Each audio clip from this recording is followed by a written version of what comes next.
Hello, folks. It's Tuesday, September 30th, 2025. As always, it's me, Todor Vodov, and I'm back with the 61st episode of Keeping It Realistic, a show that, as you well know, is done in collaboration with Chaos and very much dedicated to our beloved Chaos Campus community. Today, we'll have another special episode after the last time where we also had a special episode. We celebrated 2 years of Keeping It Realistic with a wonderful panel of group members and group founders. And today, initially, the idea was to have a regular episode where I would invite one of you to be my co-reviewer so that we can discuss a few topics, review a few works, answer some questions, and that's it. However, after attending the Beam event a few years back on September 18th, I figured out that the best way to tell you about it and make you a part of my experience would be by inviting some of the people that I met there. So without any further ado, I would like to welcome them now here with you. Ladies and gentlemen, let's say hi to Abdi, Hi. Peter, and Hi, folks. Kacper. Hello, everyone. Hello. Hello, guys. Glad to have you here. How are you? Good? How are you doing? How are you feeling? Fine, thank you. I'm all right. You're not nervous at It's all? missing the beam already. Yeah, that's very cool. Let me check the chat because I always try to take a peek at people who are watching us. There are many people who wanted to see what you guys have to say here today, and are really, really looking forward to this. So yeah, or afterwards the recording. There are many who cannot make it to the live show, but let's say a special episode like this usually ends up with more than 1,000 views afterwards. So shout out to everyone who shows up today and everyone who watches our episode later. Now that we've started, I think the first thing that we need to do is to introduce ourselves, or you guys to introduce yourselves. I think I have talked so much, I have appeared so often here in this community that I don't need to introduce myself anymore. And I don't think that people don't know about you as well. But nevertheless, I think it's a good thing to do. So maybe let's start in the way we are positioned right now. Kacper, how about you? I think Abdi just left for some reason. I hope he can join once again. Kacper, would you introduce yourself, please? Yeah. Hi, folks. I'm Kacper. I'm almost an architect, and I'll be just be having this title, I suppose, in a week or so. And I'm a 3D graphic designer. I do RVs. Yeah, and basically, lately I'm interested into the printer stuff. I just print 3D stuff, and I play volleyball, and and I go to the gym. Just that's basically who I am. Nice to meet you guys. This was an awesome presentation, and yeah, you just delivered your masters, and now you're waiting for. You need to Defending defend it. When are you I doing will that? defending it on the 6th of the October. So keep the thumbs up just to make it, and I hope I will do it. I think the hardest thing is almost behind me. Yeah, we definitely will. Derek says, hi, heroes. So you guys are heroes. How about the next hero? Peter, would you kindly introduce yourself, please? Yeah, drop the hero stuff. Yeah. It's embarrassing. No, it's all cool. Yeah, I'm Peter. I'm also an architect by education, but that's already a while ago, and been doing visualization for, I guess it's over 25 years now. And yeah, and then in 2006 I founded XOIO together with my longtime partner Lasse. Now I'm running it with my wife, Bettina. And yeah, we've been doing visualization ever since. It's great to hear that you do 3D printing, Kacper. So I want to pick you up on that later because I'm interested what you're doing because I'm pretty much into that as well. Happy to talk. Yeah, you can do that. And yeah, and then I've been starting to run our local Berlin meetup a few years back, and I think we're going to talk about that later. We definitely will. One of the main reasons we're here today. Abdi, you left us for a second, but you're back. The connection dropped just somewhat. Switzerland, a third world country. It's I understand. So would you kindly introduce yourself as well, please?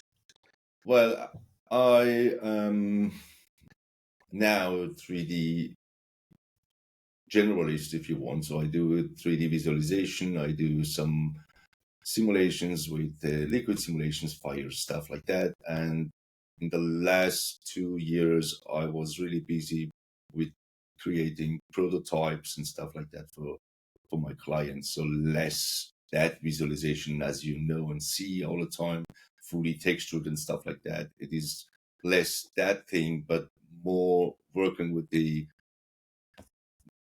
so-called product engineers that go and design the stuff or produce the stuff at the end. So I have just to take the sketches and change them to real 3D model and present it to them the way they can use it in their engineering technical parts and stuff like that. So before that, I started actually doing graphics since 1992, around that, with CorelDRAW and stuff like that. But I didn't do that professionally for several years. So I was just doing graphics as the side job, if you wish, in my spare time. And most of the time I was busy with technical stuff, with computers and assembling them and doing troubleshooting and stuff like that. So it was somewhere around 2009 that I started to go to visual effects, motion graphics, 3D and all that things. And since 2012, I am self-employed, and then I started to run ASR 3D and motion graphics that is going on until today. And we started with 2 people, actually 3 people, but we started with developing software, or actually I did the graphics for a company which was developing software for schools and educational systems and stuff like that. But then they changed location. They went to Germany, or went back actually from where they came from. And the other developer was working with me for some other 5 years. And after that, he went to his country, where was Croatia, and started to work there. And I took everything back to 3D and motion graphics only. So there is no development of web and apps and so on. It's just visualization. That's what I do. So this is a very, very interesting panel, because all of you are quite different. Let's say we have 2 veterans with Abdi and Peter, and then we have somebody in the beginning of their career with Kacper, which is very, very exciting to hear those different points of view. And this is why we're gathered here today. We want to discuss the BEAM event and take a look at it from different perspectives. And afterwards, we want to have Peter give us some insights into the making of the first narrative film by XOIO called Unboxed. And we are very much looking forward to this. But before we get into that, it would be, we will take a moment to just briefly mention a few quick topics. I will start sharing my screen for a second, and let's see how it will work out first. And I would love to hear your opinions on those topics.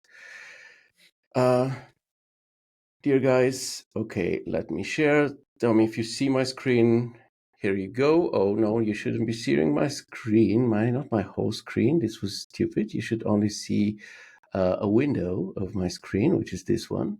So now we're more professional right now. Okay, so first thing, I want to say a huge thank you to all of you who reached out to me last Sunday, because with your wishes and your extremely kind words, you absolutely made my day very, very special. Sorry for taking the time for something that personal, but I usually don't enjoy being the center of attention.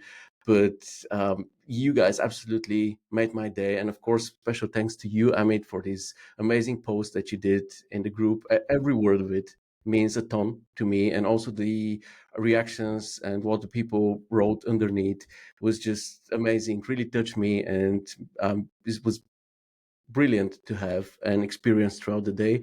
So just wanted to tell you guys, it's awesome to have you and be around you. Thank you very much once again. Now, let's move over from the emotional stuff to something more organizational. You know that by this Sunday, October 5th, we will be losing our chats. The community chats are being shut down by Meta for whatever reason, I don't know. But we definitely need a solution because our chats were very beloved by many, used by many as well, very active too. So I asked you what you suggest, and all of you said go for Discord, which I did. And I figured out that CG Architect already have their own server, which is going strong. So we discussed with Ricardo Eloy, with Kalina as well, and figured out that it would be the best for the Chaos Campus to join CG Architect on their server and have our own channel there, which we now have. It's the Campus Chatter, which you can find on Discord. I already made a publication on this in the group, and this is our new chat where we can talk about everything 3D related. If we want to talk about off-topic stuff, there is already a channel for that under CG Architect. There are also other very cool channels there as well. There are announcements, news, general, whatever. What I really want to emphasize in the existence of is the jobs channel. This is for those of you looking for work. I know we have such people in the group. You can take a look at this channel because this is where you can find some job offerings. The Open for Work channel is also very, very interesting. Here you can add your portfolio and contact data, which essentially puts you out there for other artists who maybe look for collaborations, for subcontracting, to find you and get in touch with you. And another very interesting one is the marketplace, which is there for you to promote the stuff that you're selling, no matter if it's models, textures, plugins, macros, whatever. This is where you can do it. And something very, very interesting that we have here, it's the Campus Workshop, which is a new form of chat. It's a voice chat where you can also share your screen or directly talk and communicate with others. So we have a bit of an upgrade, but unfortunately it cannot happen in the group anymore. It needs to be elsewhere. So it's on Discord. And to you guys who are here with me today, I want to hear your opinion on, and please let it be an honest one, on the future of the different social media platforms, because I've been hearing for the past 10 years probably that Facebook is dying. It's for the boomers only, and young people go elsewhere. But at the same time, looking at well-curated and looked after communities like the Chaos Campus, I see them grow and thrive. Like the Chaos Campus, we were 3,800 people last July, and now we are almost 8,800. So you see the group is growing rapidly. So do you think Facebook is dying? Is Discord the future? TikTok, whatever? What do you guys think? Facebook is dying with over 2 billion visitors a day. How is that possible? I don't know, but this is what people say. I don't know. This is why I ask you, because I 2 billion, and you know who is saying it? How can you have the analysis of the effect or the impact of 2 billion visitors? I mean, that sounds crazy. Like they are giants crashing, but maybe it will split. But saying that it is dying, that's a bold announcement, to be honest. I don't see that happening. I mean, there are too many people using it, and you can't say it is just young people. 2 billion is everything. I mean, that is, you have all of us in it. Is young, is old, is the middle, is whatever, and I guess that is hard. It's a hard thing to just kill, unless it is planned like such a thing, so that Facebook itself goes and say, okay, we decide to close down. But yeah, I don't know. Well, I mean, you're certainly right. I mean, I don't think it's dying literally. I always have the impression Facebook is used by some very specific user groups. I heard there are like countries in Southeast Asia where Facebook is really big, or basically kind of the replacement of the internet. Like if you buy a phone, it comes pre-installed with a Facebook account. Oh, okay. No, at least that's what I heard. But I mean, the question, I can only return the question because I would be super interested in this, because for the event, I'm actually really looking for a good way to promote the event. And I can only tell Facebook in the last 2 or 3 years had almost no reach for us. It's really like I've been posting like the promotion there as well, and I don't know, have like 1 or 2 people reacting to it, and it was much better like a few years back. But So, which platform did you experience working better? Well, we use Instagram as well, but That is Facebook. Yes, yeah, but Instagram is not. I mean, it's the same company, but it's a different platform. But apart from that, I mean, I really feel that I'm not young anymore because I'm clueless. I don't know which social media platform is suitable to promote Beam. So if anybody tells me this is the latest shit, go there, open an account there. People will come. I'm really open for ideas as well. Maybe we should ask the youngest, Kacper. What do you think? Yeah, please. Well, if I'm to be honest, I feel like I still like using Facebook, and I just have some actually clients coming from there. Like, to be honest, I think it's still pretty useful. Like, maybe Poland is just a little bit behind. I don't know. But despite that, I think it's still useful. I think Instagram is like also once after you know how to use it. I mean, just gathering people via Reels and stuff like that. Yeah, so that's my opinion. I think like basically also any sort of actually softwares and web pages can be useful unless you know how to use them, because every single one of them is like tricky. Like Behance, like LinkedIn are one of them. So yeah, but it just depends how do you use them. It's also like in the case of 3ds Max or Corona, is a software according to me. Like if you stay consistent, like for example in the gym or stuff like that, you will be making also a huge progress out in there. Yeah, that's my opinion on this. Janne in the comments here says, I think the only social medias that are dying are ones that have artificially bumped content and hostile communities. Chaos Campus is exactly the opposite. It is. I agree with this, because I have the feeling that when you spend a lot of time, it probably doesn't really matter which social media platform you use, as long as you're very active there, you're very engaging with your community, and you add value to them so that they come back. I think when it's just about announcements or promoting something, I'm also not sure if Facebook is the best one to do it. Maybe Instagram, or even, I don't know, TikTok or whatever, YouTube is way better. Like those videos I made, the shorts I made, around the Beam event, they have had amazing reach, even though they were just 3-minute shorts, very focused on the event and on a specific part of Berlin. I wasn't like some type of visitor or tourist which shows all the landmarks or something, but there are videos who have been watched more than 1,300 times or something. So I think maybe some are better for promotion and others are better for having a community, because I cannot imagine having a community or nurturing a community on Instagram, for example. But Facebook is perfect for that and for the Chaos Campus. Derek says, I'll follow you on any platform, Theo. Thank you so much. This is really, really awesome. And as Amit says here, there are places where TikTok, for example, is banned and Facebook is used for Reels and is the only alternative. So, yeah, I think this is like a broad question. The other thing is, if you want to really reach everyone doing promotional stuff, then you have to share it everywhere.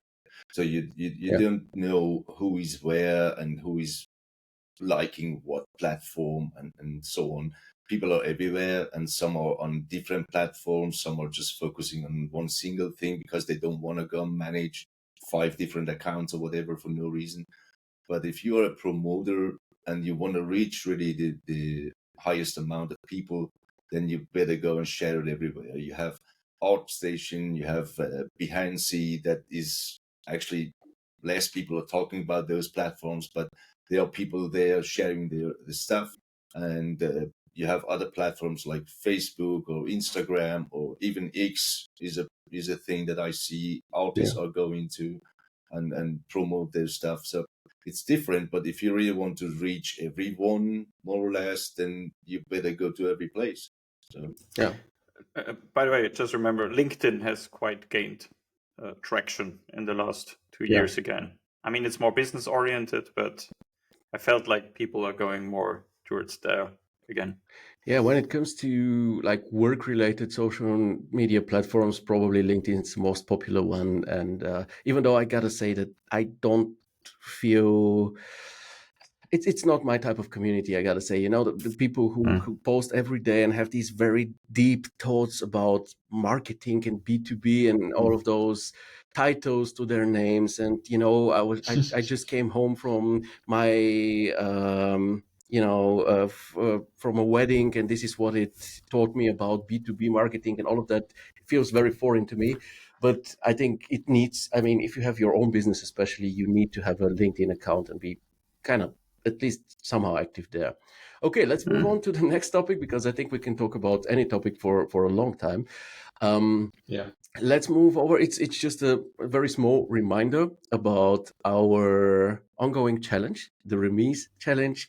From time to time, you'll see me sharing images like this. This is done with AI. Please don't share AI outcomes, share a render. You can gladly enhance it with AI. You can use AI to test out your concept or to create references, but you need to deliver a render in the end. But I share those just to remind you about the challenge itself, and to remind you that it is not an Archviz challenge, because it is based on this outbuilding in my backyard, it's not an Archviz challenge. It is an actual storytelling and atmospheric one, because especially in the era of AI and in the era of very sophisticated and strong render engines, just doing 3D, you know my opinion about this, just, you know, doing 3D and having some textured surfaces and light and, you know, doing some interior or exterior shots is not enough. It's about storytelling, it's about lighting, composition, atmosphere, mood. These are the things that make an actual difference and make you elevate above what AI or bad artists. I love this image, to be honest. I kind of like feel the warmth of it. Like, pretty cool. This is what I'm hoping for, and I've already seen a few hints of what you guys are doing with it. I saw a bit of a hint of what Abdy is going in the direction which he's going in. I saw something from Phil, and I'm from Romain as well.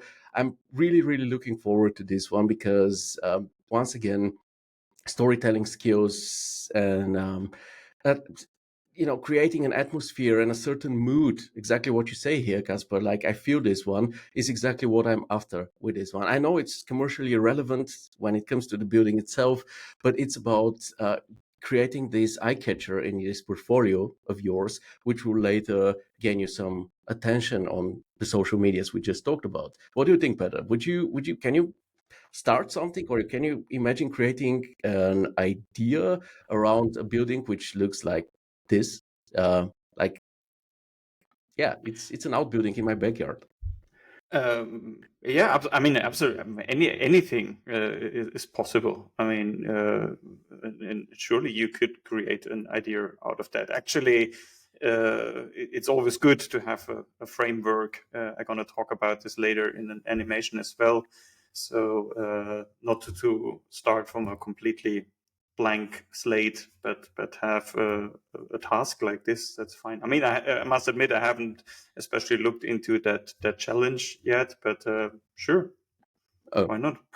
Yeah, I mean, this is exactly this building, what you see here. This is exactly what I'm expecting from people, to just tell a story with a building which is inconvenient, but in the end of the day, it is a challenge. It is meant to be challenging. This is why it's called like that, right?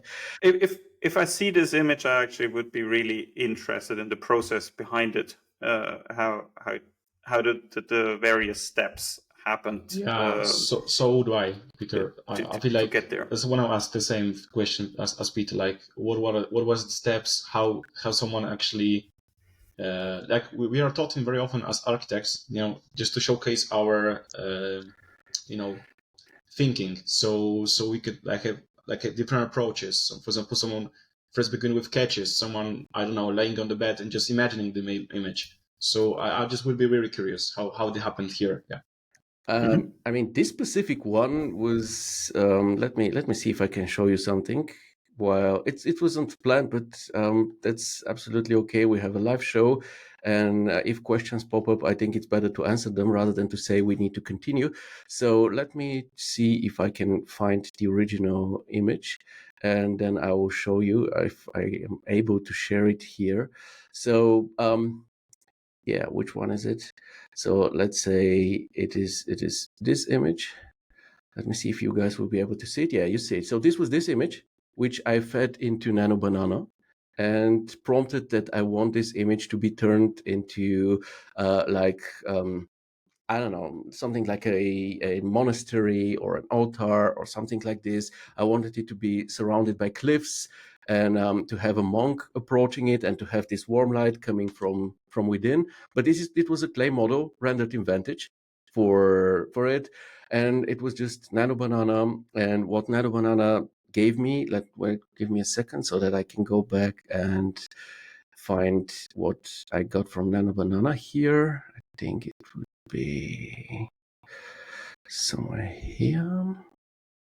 Shows episode 61. Let me see which one was the Nano Banana image. So yeah, this is what Nano Banana gave me. And it's already very good. We have the aerial perspective. We have this awesome feeling of depth. We had this warm lighting coming from within, but it was obviously a bit cartoony and a bit gamey by this point, and it was a small image because the resolution there is limited. So I took this image, took it over to Magnific, and with some prompting there, this is the final outcome. And yeah, so you can create a wonderful reference, and then you can follow this reference to train your 3D modeling, texturing, scattering skills, and then deliver this. So it's a simple process. We have these tools at our hands nowadays, and we need to use them.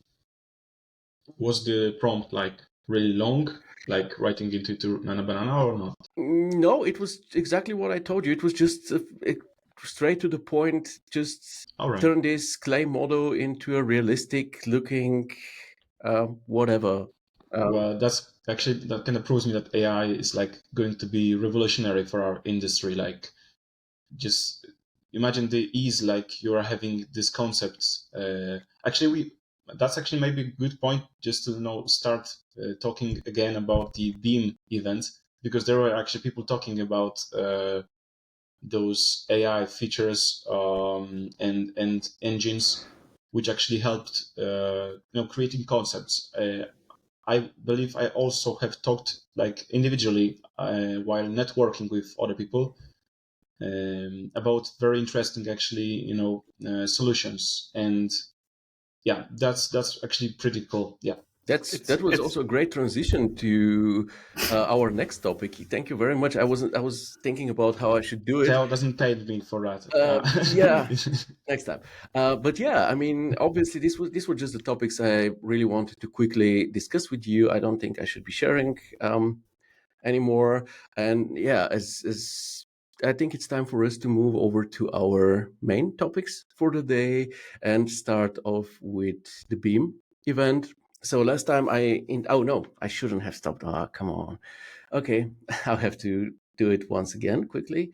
So last time I attended a Beam event. It was actually in March 2024. So around 1.5 years ago. And what I did back then was, as I came back on the next show, I showed you a PowerPoint presentation with some photos from my way there. I told you about my experience there and how I felt about it and all of that. But for this time, I decided to take it a step further.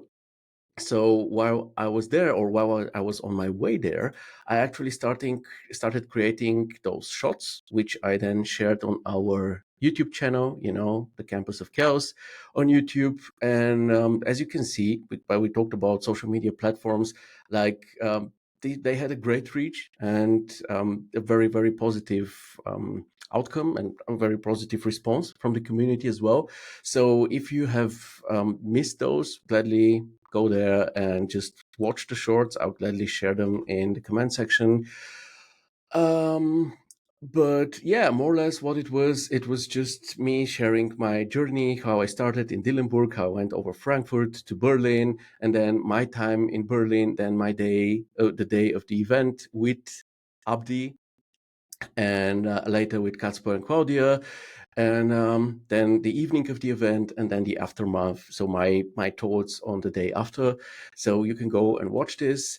And in order to bring this whole experience closer to you, dear Keeping It Realistic audience, I thought it would be a good idea to just invite those people that I met there. So Peter, obviously, as an organizer, but also Abdy and Kacper, who were there as a part of the audience, and myself included, who was there as a speaker this time, to just give you different perspectives on this one and the same event. And I think it makes sense to start off with Peter, being one of the main figures in this, one of the founders of Beam and one of the main organizers of the event.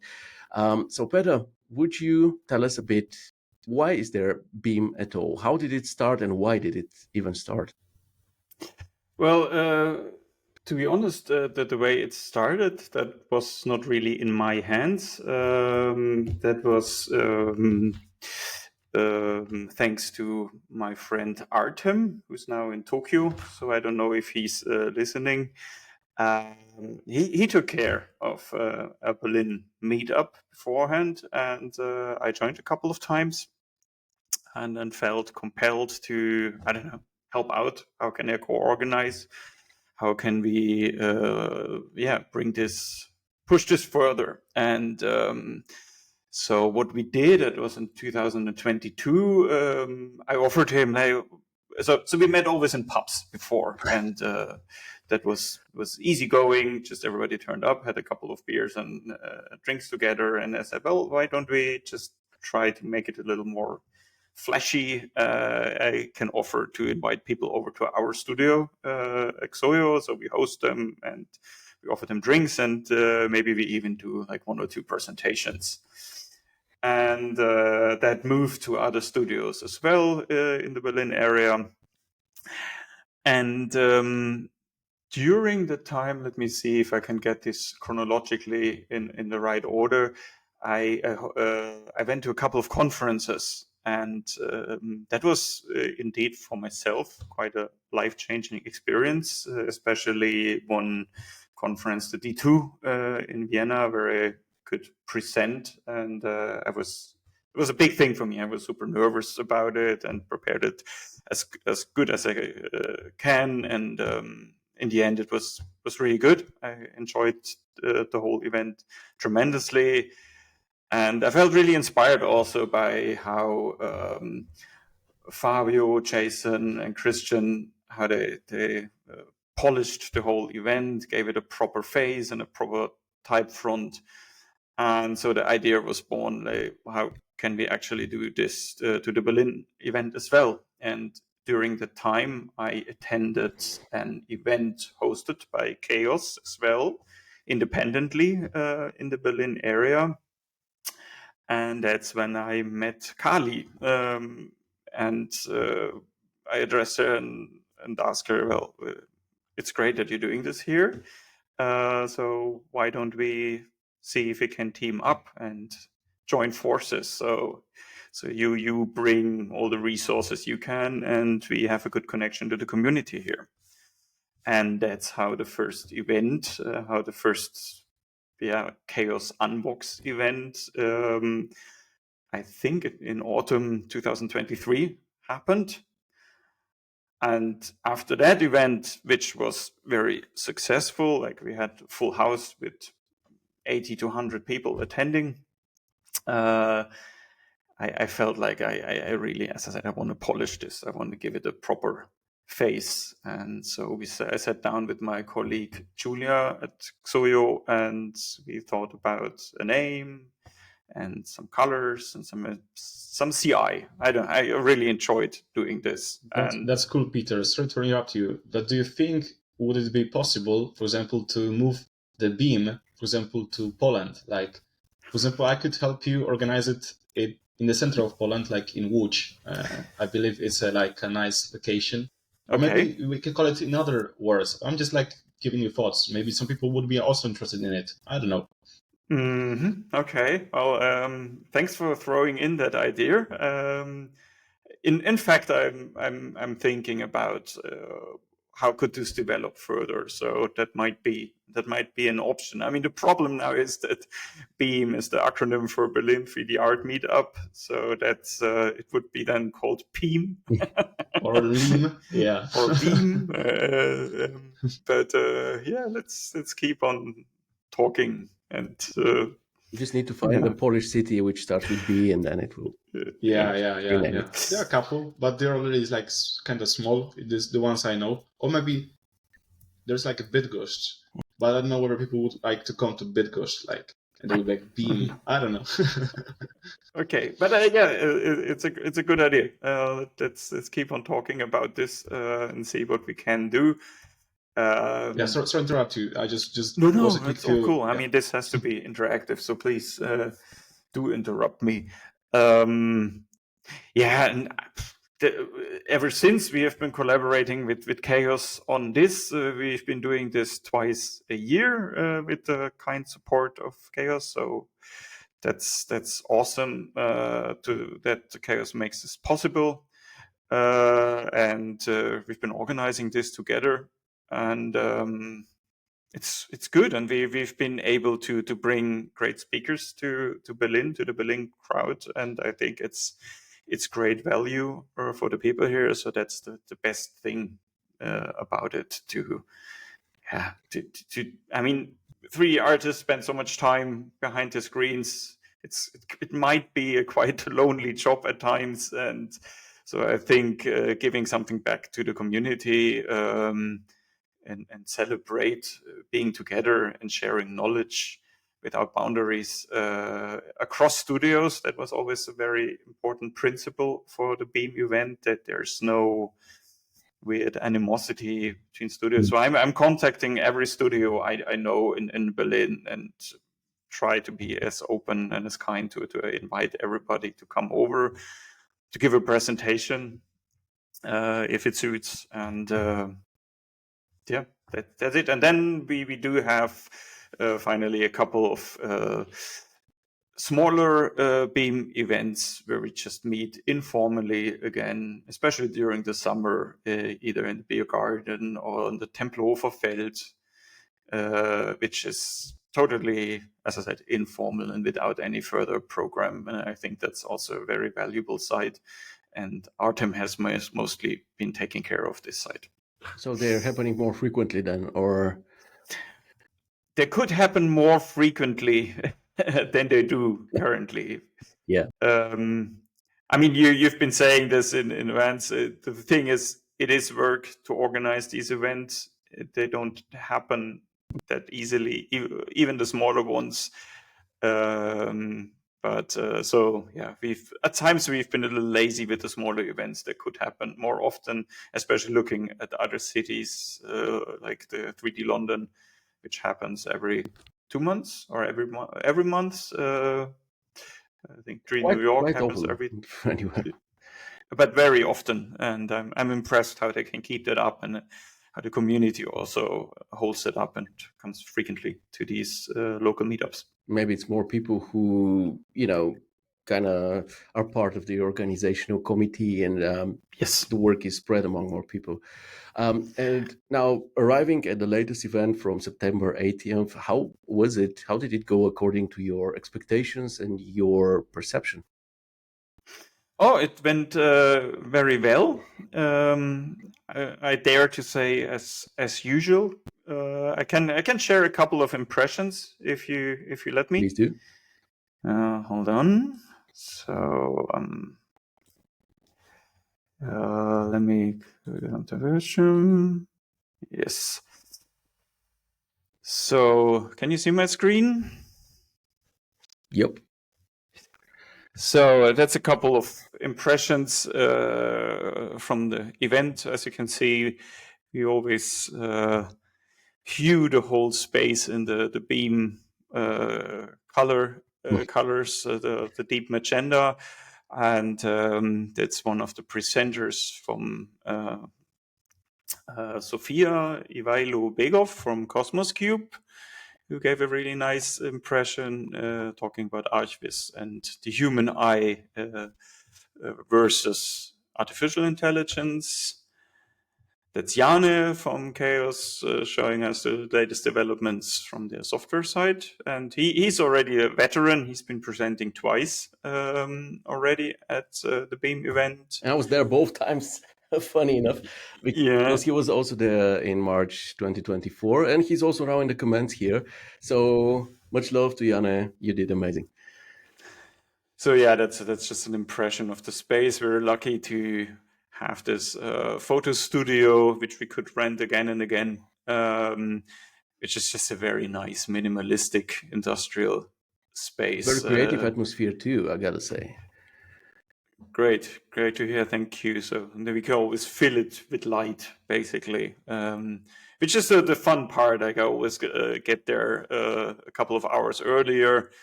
And actually, Nikos was on one of the events and taught me about how he would light the space, and so we worked together on this. And I still keep his advices and inspirations, especially about lighting the speakers.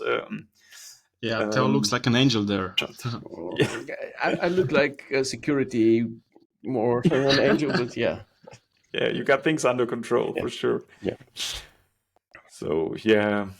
I just love these long focus shots. I'm so happy for these events. I have one of these super sensitive Sony cameras, and basically you can turn the most horrible raw image into something without any good lighting. And there he is in all his splendor. What a great human being. You can move on to the next one. No, but there's a question here by Amit. Question for you, Peter, who says, how did you find the campus presentation and what was the impression of campus on your colleagues and the Berlin community? I saw the presentation before and it was great. During the event, I must admit, I'd rather like to forward the question to Abdy or Kacper, because during the event, I'm mostly just buzzing around. As you can see, I'm trying to do some photos and shake hands with people who arrive late. And so I rarely take notice of what people actually talk about. So please, Abdy or Kacper, can you answer for me? Yeah. By the way, there's Abdy there. That would be it would have been my next question about those two, how they saw this presentation anyway. But yeah, this was Christo, right? Exactly, that's Christo, also from Sofia. And our beloved Kali. Our beloved Kali in all her glory. Scannable. Yeah. It just was a nice coincidence to have her in front of this QR code. Another one. And that's Ronnie Weidemann from Alt-Shift in Hamburg, together with the infamous Patrick Vogel, which gave the final talk, which was super entertaining as expected. Yeah, they took the piece of the industry and of each other. This was amazing. So if you just quickly allow me, this is not from this event, but I have a short video which we put together from the previous event before, which catches the vibe, I think, of the Beam event quite well. Did you enable sound, or is there any sound? There is sound. There should be sound. Yeah. Do you hear sound, or do you hear it? No, I think when you share, you should move this slider that you enable your sound. You should share your whole screen and enable the slider with sound. Or you can just play it without sound. We can imagine it. You can tell us about it. Quickly, let me try this again. Because I think I did that. Yeah, you should go to share whole screen, and then there is this small slider down there where you can share that you want to share the sound as well. Yeah. Now there it is. Okay, let's do this again. Yeah. Works? Yeah.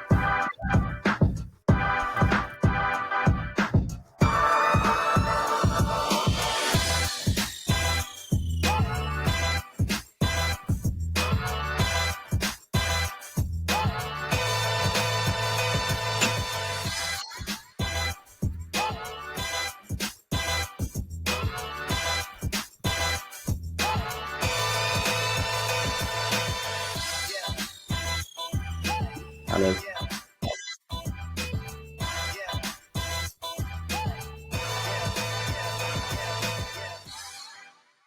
Oh, Nadia.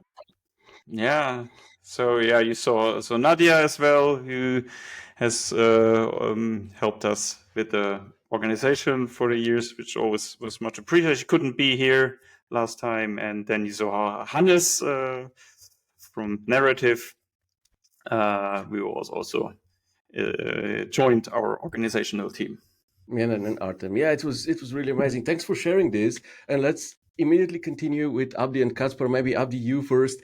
How did you experience the event? From we won't talk about the people that much or about everything around Berlin and so on. This would be my second question. But for now, how did you experience that evening in Studio Cherie, dear Abdy?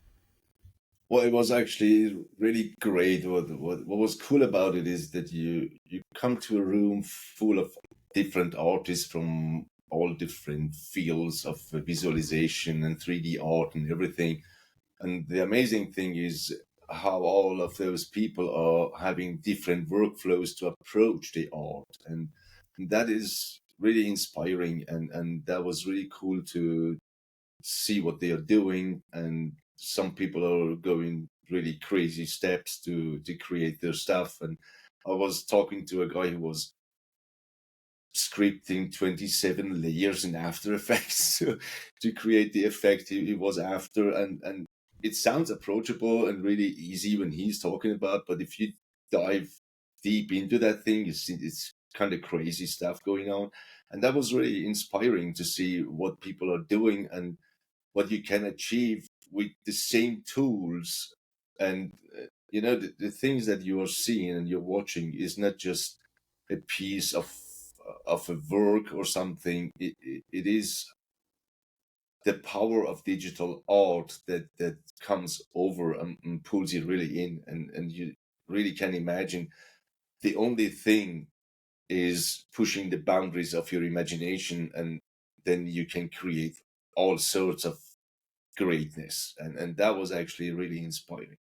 And yeah, going, and the biggest thing that I really enjoyed was how open people are and how generous they are in sharing knowledge and what they are doing and how they are approaching all the things and so on. So there is less of a secret way to do that and so on. There is no keeping back of telling you what's going on. And even you see the greatest from the industry, they are all grounded, and there is nothing like I am the biggest and look up to me and stuff, and that makes you looking up to them actually. And yeah, that was really amazing. So it is not just looking at art or finding 3D stuff, and you can do that in each digital gallery online. It is experiencing the culture behind what is digital art. That is the takeaway what I had. It sounds amazing. So a flat hierarchy, grounded people, no gatekeeping, and just this inspiring atmosphere. This is Exactly.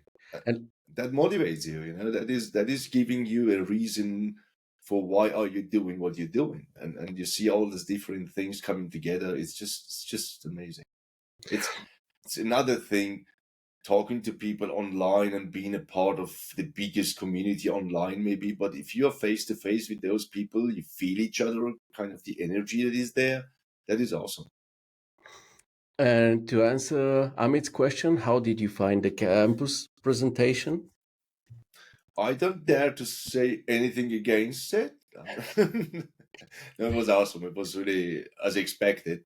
You have done a great job, and you delivered what you have to deliver about the campus and what we are doing here, actually what you are delivering to this community, and all those great stuff that we see coming every day into campus. And I have to say, for what I have experienced in this group, I say it over and over, it's not just a gallery of look at my work, what I did, and then give me a like or something like that. It is a place to get better, to develop actually in that what you're doing. So just that is a place to be in if you want to go to your next step, if you're not afraid of getting criticized, you know, and learning from actually what people are telling you.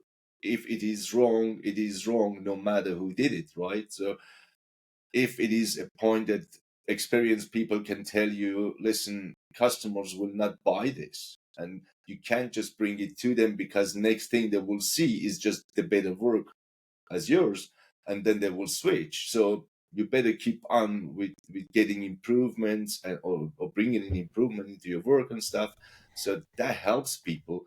Where, I mean, we have a couple other groups in Facebook that I joined and then I left again, because it is just a showcasing of some work, and then you have your fans that are liking your work all the time, and that was it. But there is no constructive feedback and nothing like that, on no live show like this who is talking to people one-to-one and telling them, listen, that is something you should improve in your work, because you will get a better job, you will do a better business, and you have a better life.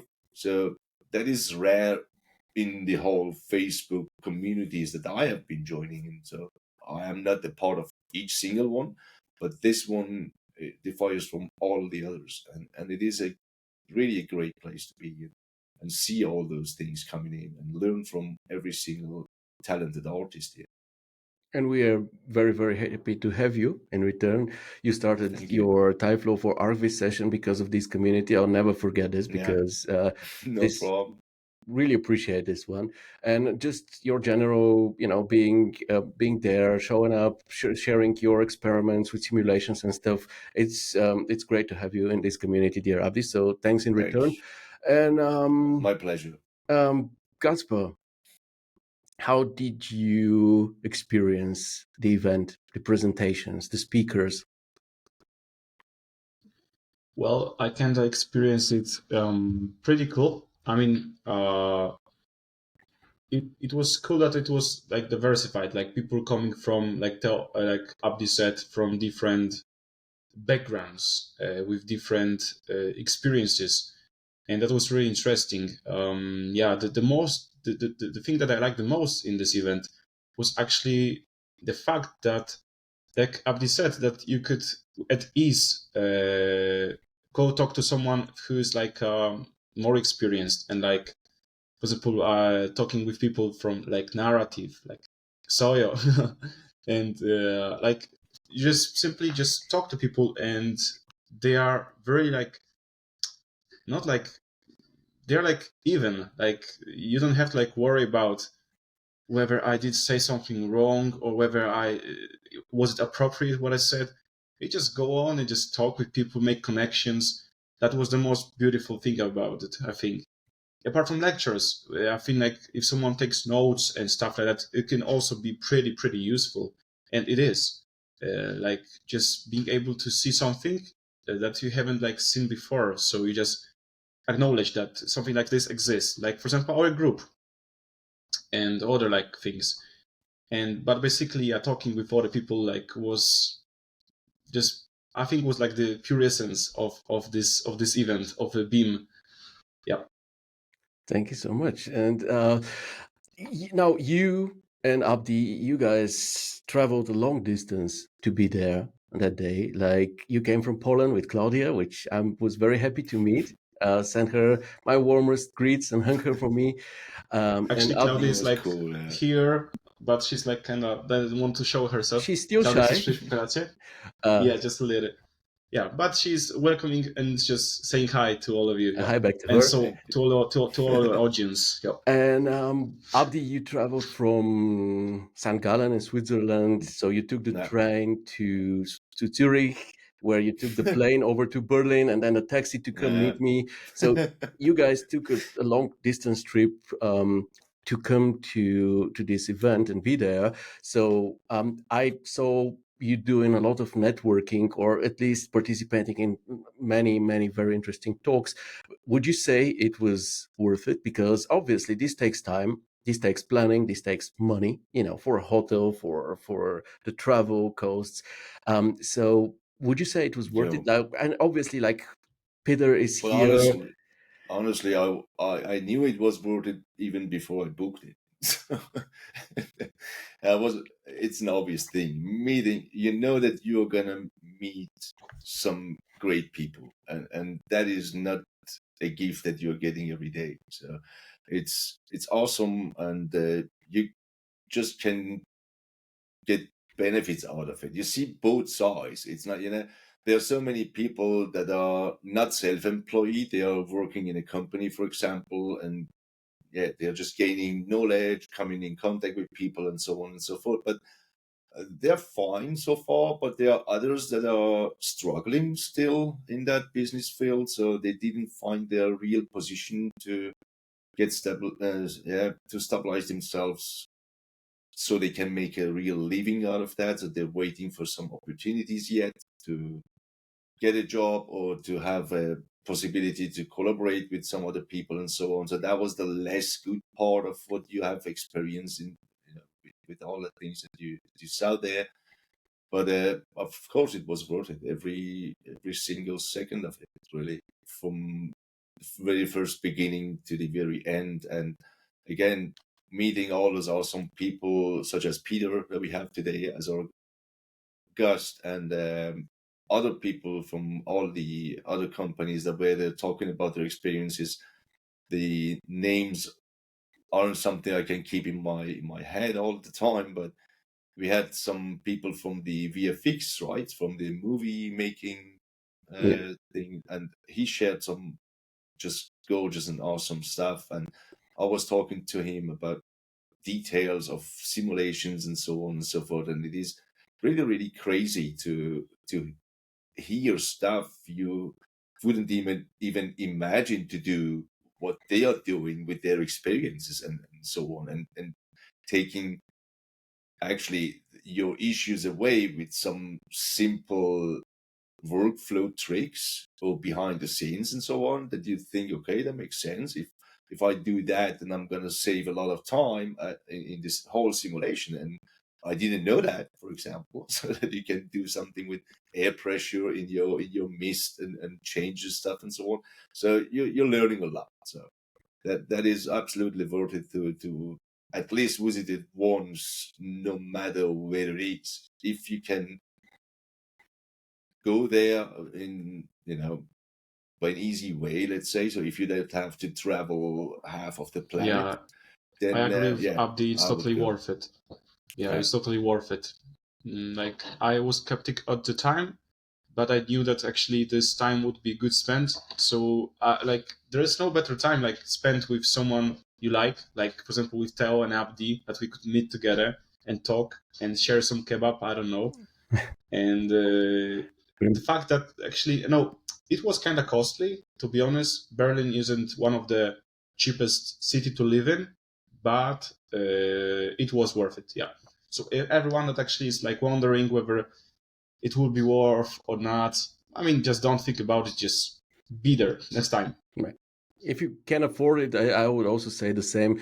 As you see, no matter if you come from ArcViz or from motion graphics, you'll find people there who are, have similar interests or similar work areas there, and also very kind people as well. And the city is definitely, maybe it's not my favorite city in the whole wide world, but it's definitely interesting to visit. There are landmarks, there is history there is art and culture there, interesting stuff to eat. Obviously, you got to eat kebab, which is, we're in Berlin after all. National German dish. Yeah. It was so great. Use a kebab. Abdy, who speaks, what is it? Persian, can translate for me in Berlin.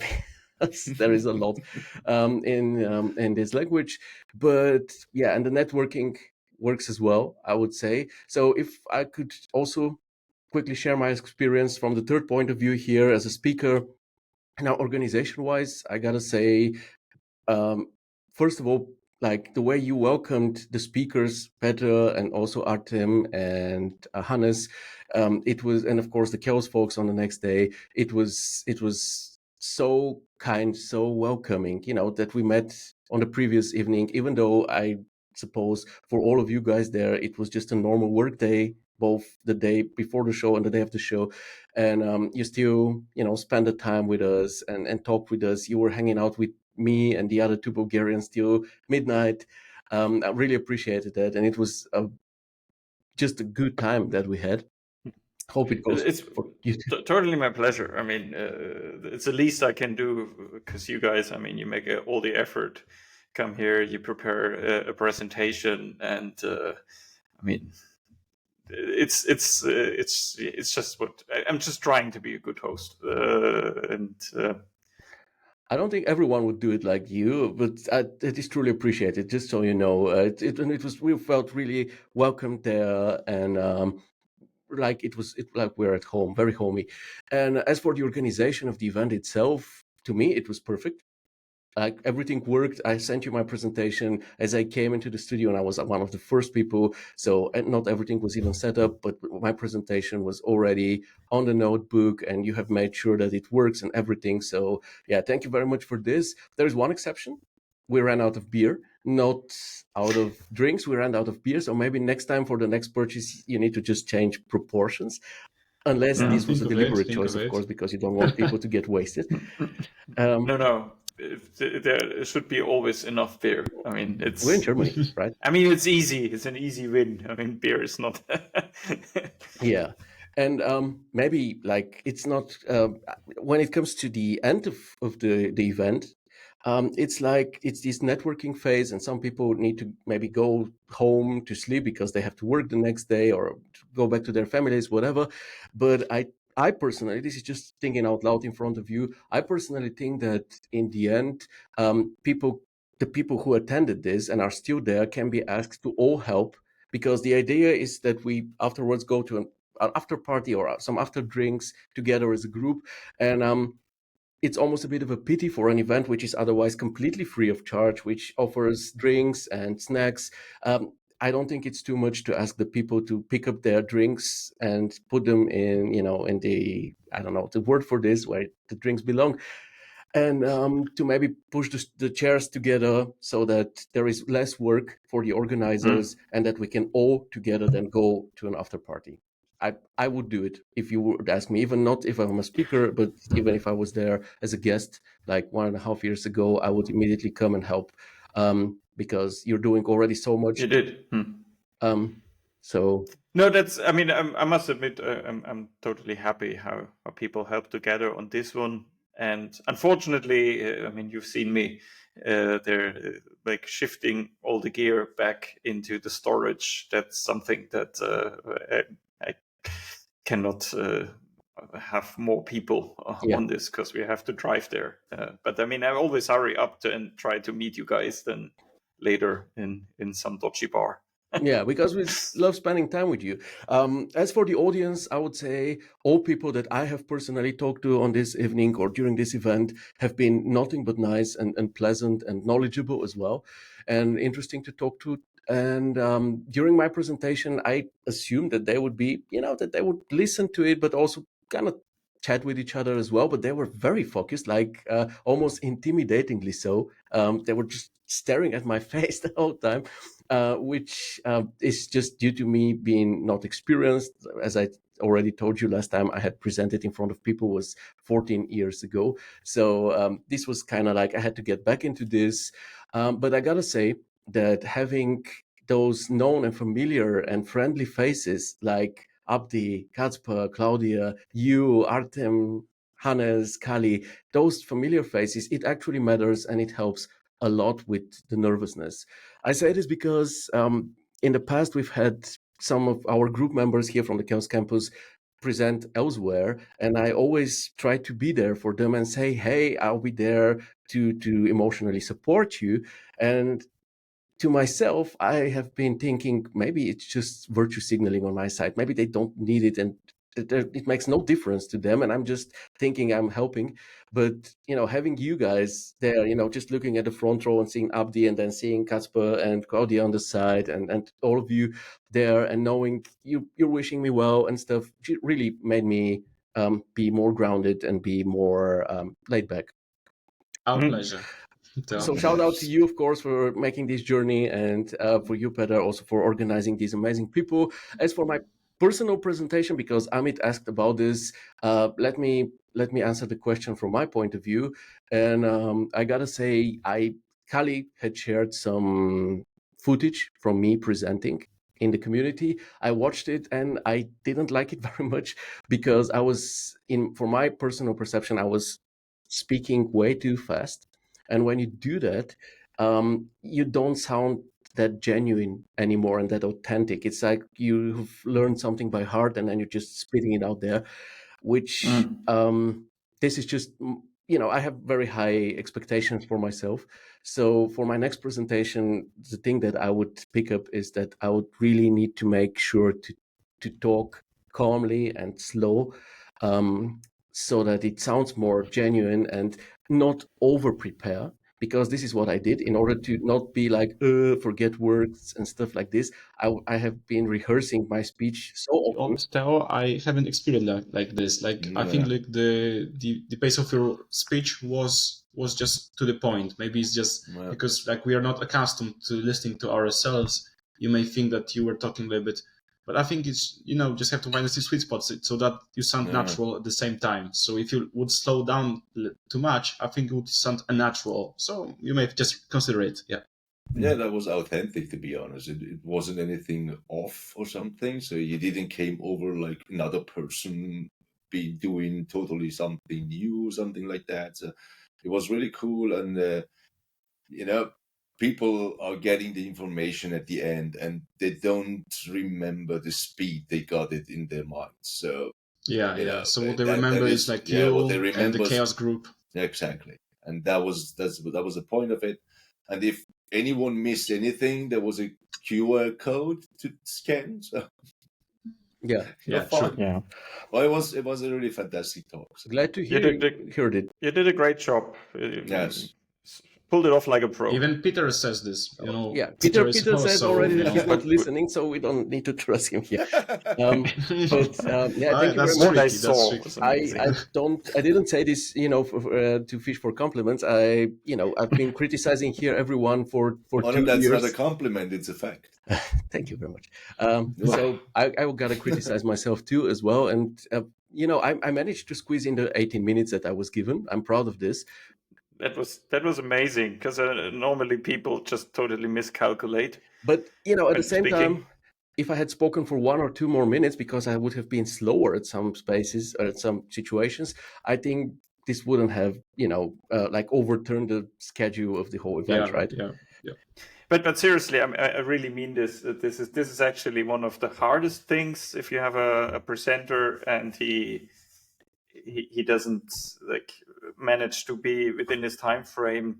That's that's I don't know. It's a tricky situation because we had this once or twice that people then spoke way longer, and actually that brought everything a little out of balance later on. So thank you so much for being in charge and in control of your and I don't think you spoke too fast.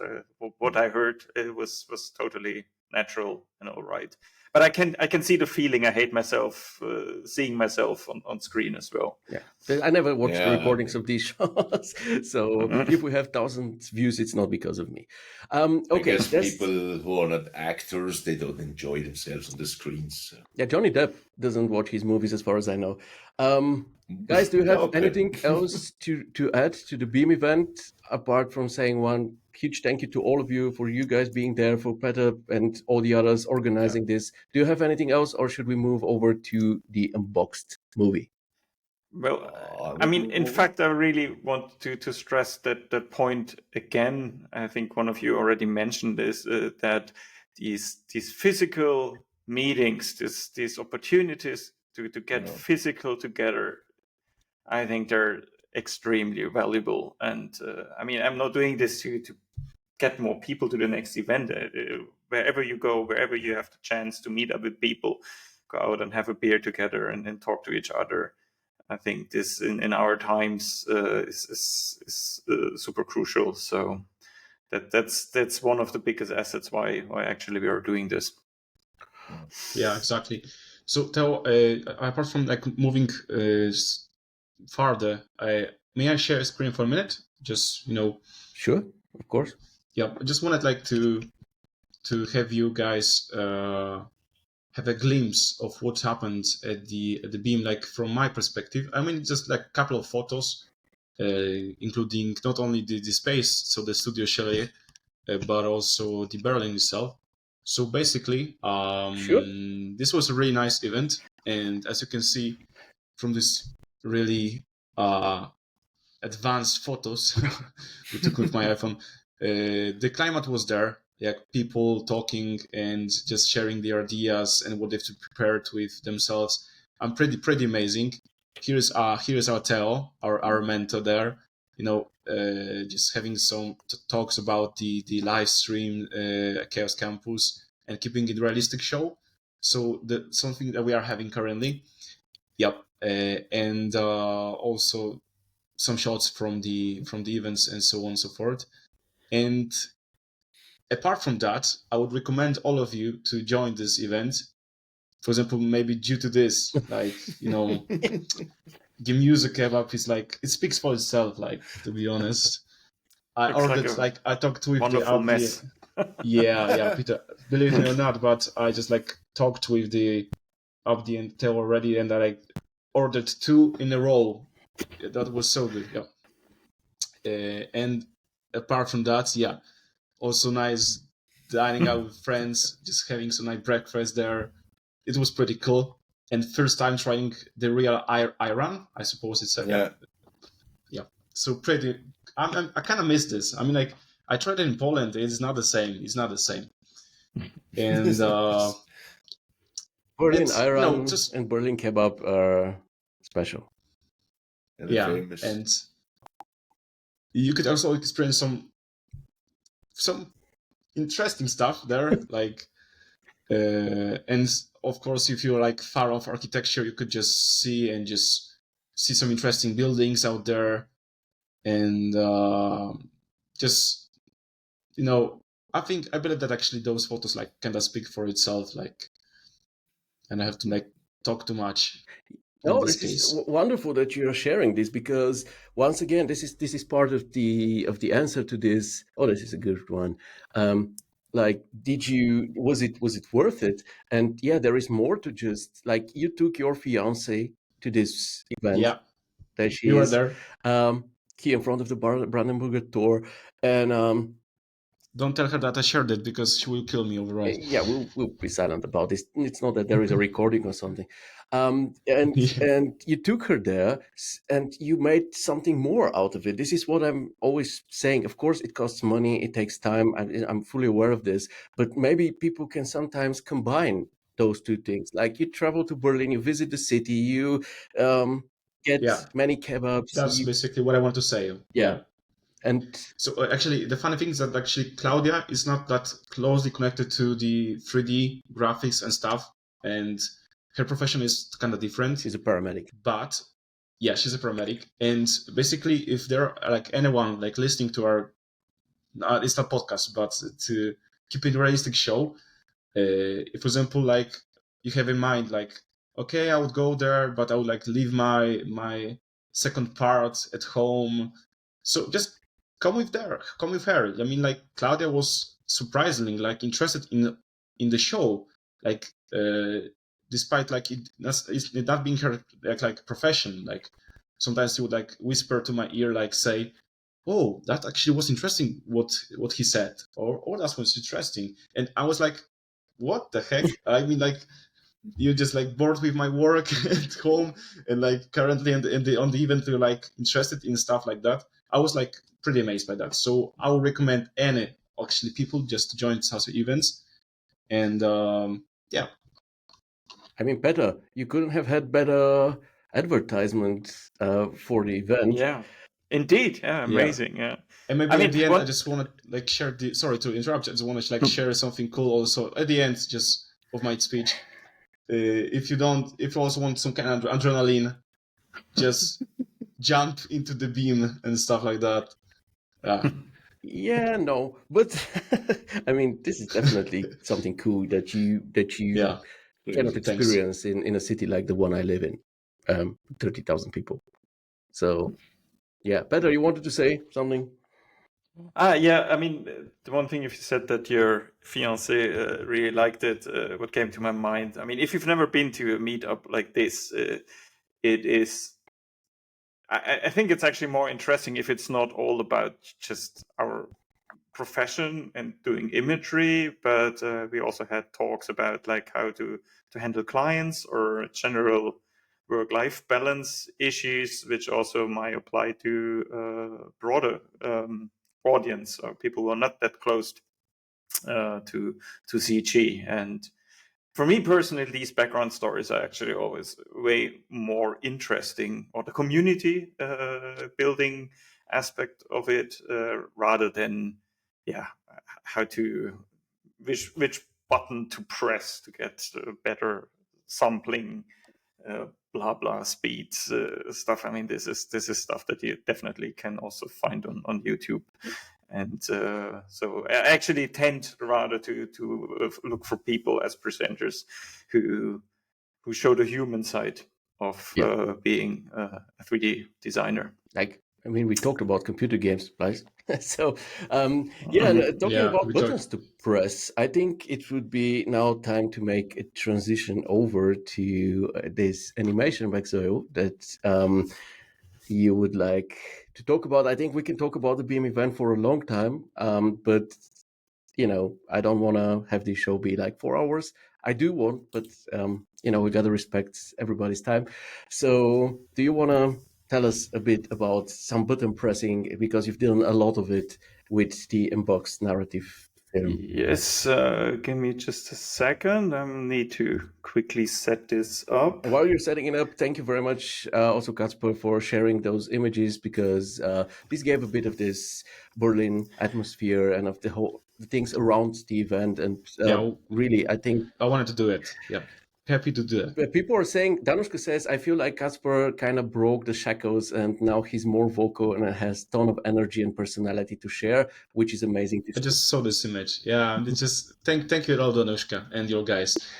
If it's true, I mean, like, I'm really like satisfied with this small improvement, because I was kind of like not cameraman, but yeah. Thank you. But you're good on camera. But you do, Abdy and Kacper, you made a lot out of your visit to the event, because you were constantly talking to some people and having great discussions. I could see this from the side. So yeah, I think what you say here is not something somebody asked you to. It's just your general opinion. And I just want to make the good use of the time I was like there. If you go somewhere and you just pay for the bus, you have like no choice. Otherwise, you have to talk to people. I'm just kidding. I mean, I really like doing it, and I just like experiencing it and like getting to know new people, like I did, and many people that I met there.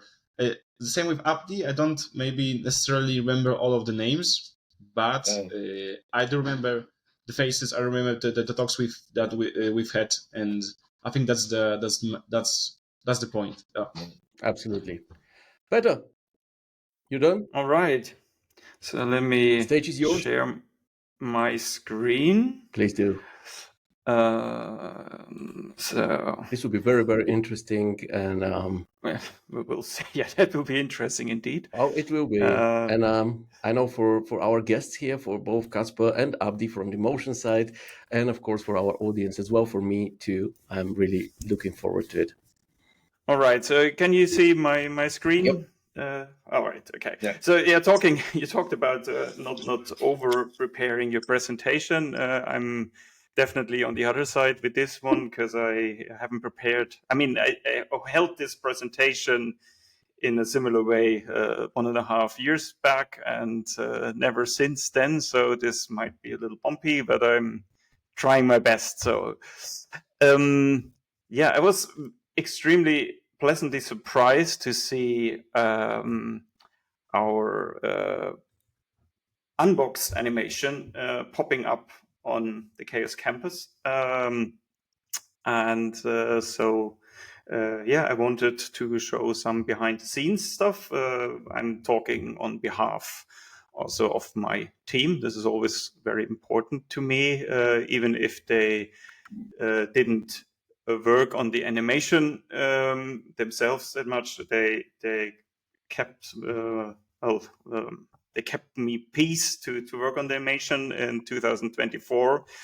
And so huge credits to them for allowing me the time to work on that animation. And an additional friend, which is not part of XOIO, Olaf, cameraman and cinematographer, who helped me a lot doing this animation. So the whole idea for the Unbox was when this group of people, which at that time was the core team of organizing Beam, sat together after our March event 2024, and we said, well, what could we do for the autumn event? And back then I noticed Vantage being around, but actually not gaining that much attention as it does these days. So I proposed to Carly, well, let me have a spin with Vantage, and my experience can be then shared on the next Beam event, which was exactly 1 year ago.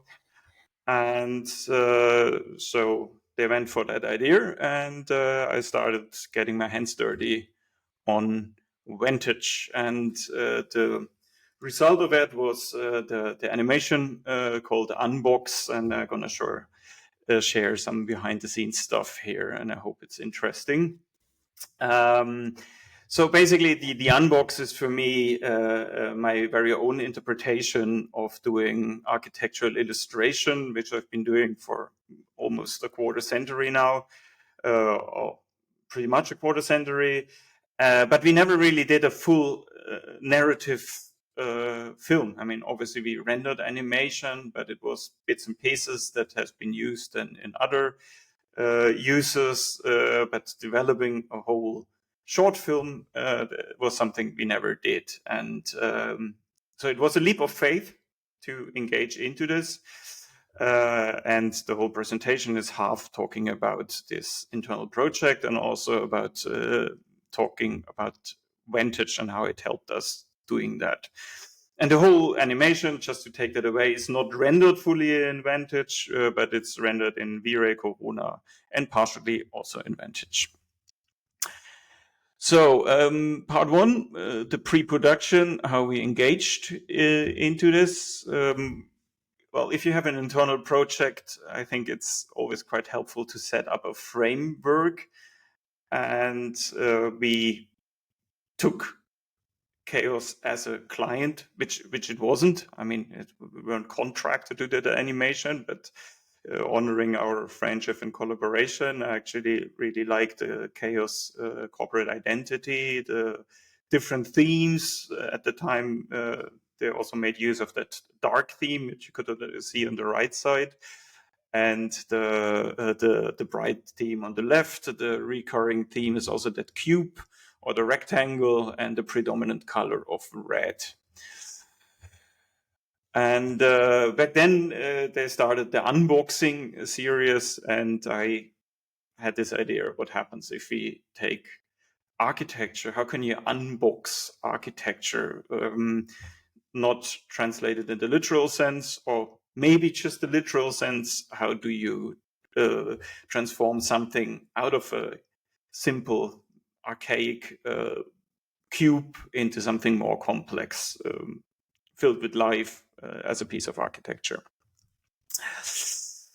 So we took off with lots of ideas. We wanted to create something epic and architectural. I called it like every CG artist's wet dreams, and stuff should animate because that's the strong points also of Vantage. I was always fascinated by large landscapes, and obviously should be quite cinematic. And this was the first pitch or the first drafts, which happened within a day, clarifying the idea how we can transform something rectangular into something more complex. This already pretty much has this idea of a Rubik's Cube, and how could we use the Rubik's Cube idea in a larger scale to do something architectural. Then we took off with some landscape tests, making use of Gaia to create some Icelandic big vistas, and using lots of atmospherics to create a sense of scale and depth. And I don't know, it was fun playing with this, and it took quite a while, but after a while I actually noticed something we're not moving really ahead, creating all these impressions and test renderings, but something is really missing. And what the heck is the story? And I realized, especially with internal projects, maybe this is a personal experience, but I could imagine other 3D designers have the same experience, is you're stuck in that limbo of endless possibilities, what you could do, while in fact, actually, you would need to take decisions to move further in the process. And so the thing I did was I dropped the mouse, moved away from 3D into 2D again, and started building a storyboard together. May I interrupt you here for a second? Yes, please. I think this is a great example of why it is a good idea if an artist is able to not beautifully draw, but at least draft, at least to a certain extent, because it can save you so much time. If you could, you're of course very experienced with this. This is a hobby of yours, but at least some basic drafting. Learn this. There are Udemy courses for like €5 or something. It will help you. It did help you in this Absolutely. case, right? Yeah, thank you so much, Theo. That's exactly my point. I mean, I'm a big advocate or what do you call it, evangelist for sketching, and I actually picked sketching up like 7 or 8 years back again, when I it was a time I got really sick of not sick or tired of doing CG, and felt like I need a creative break, or needed like a different means to develop further.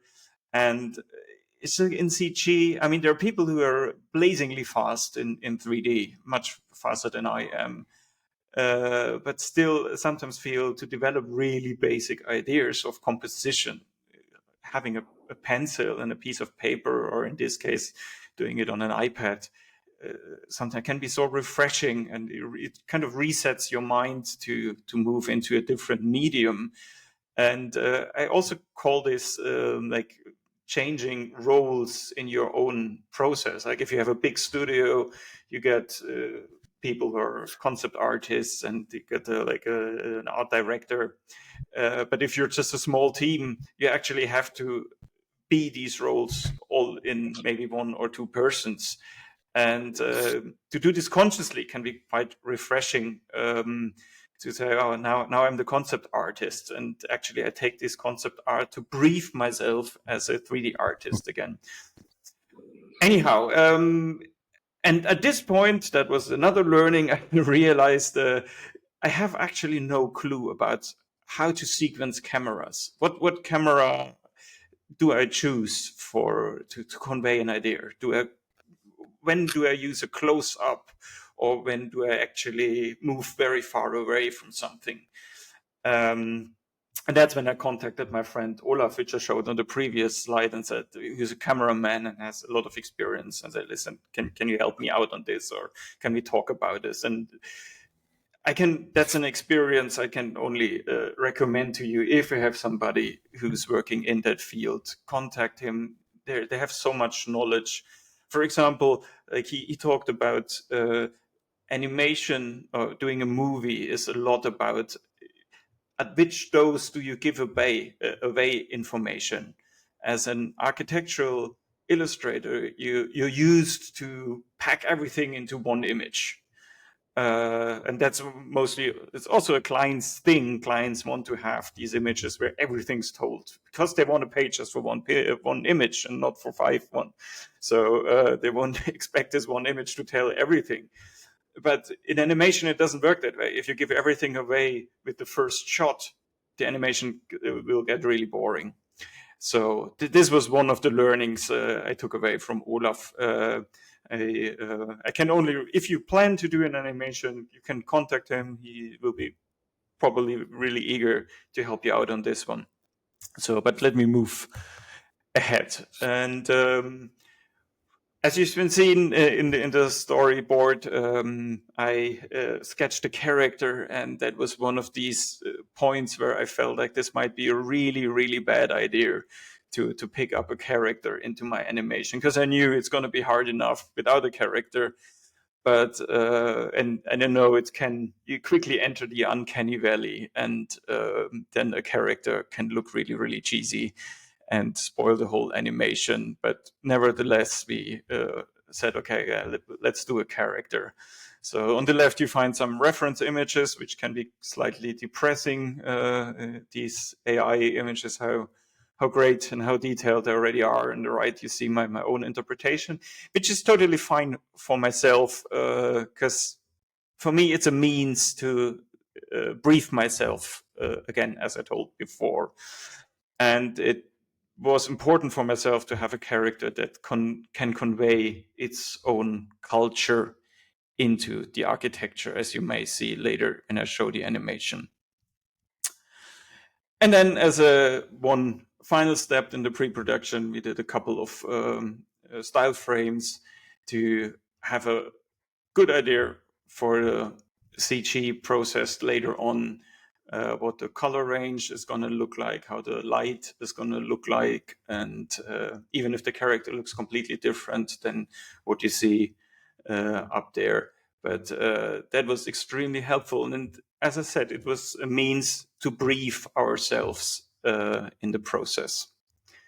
So as the next step, I want to show the animation. So it's 2 minutes. I hope it's running without bigger stutters. You find it also on YouTube, and I can only encourage you to turn up the sound, because we put a lot of effort into having. Did you enable the sound?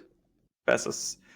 I think I did. Well, otherwise we'll see that in a second. Okay? I'll tell you if not. Yeah, please do. I can do a couple of small we have some comments. We do have some. Here, okay.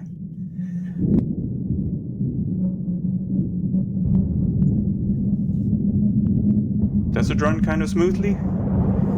Smoother than Zoom. Okay, good. So that's our character out of focus, which helps a lot.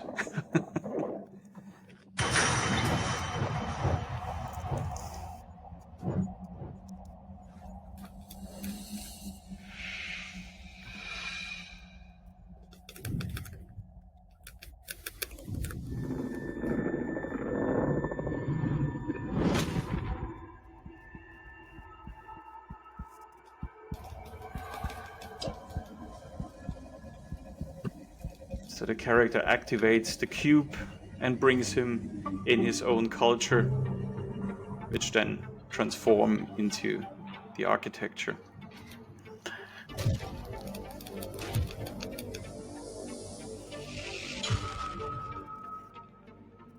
Very convenient, I gotta say.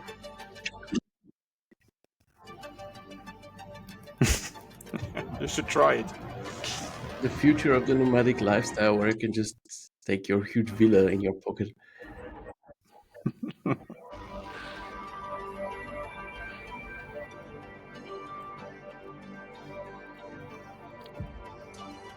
So the transformation starting from large scale and going into the details of the architecture.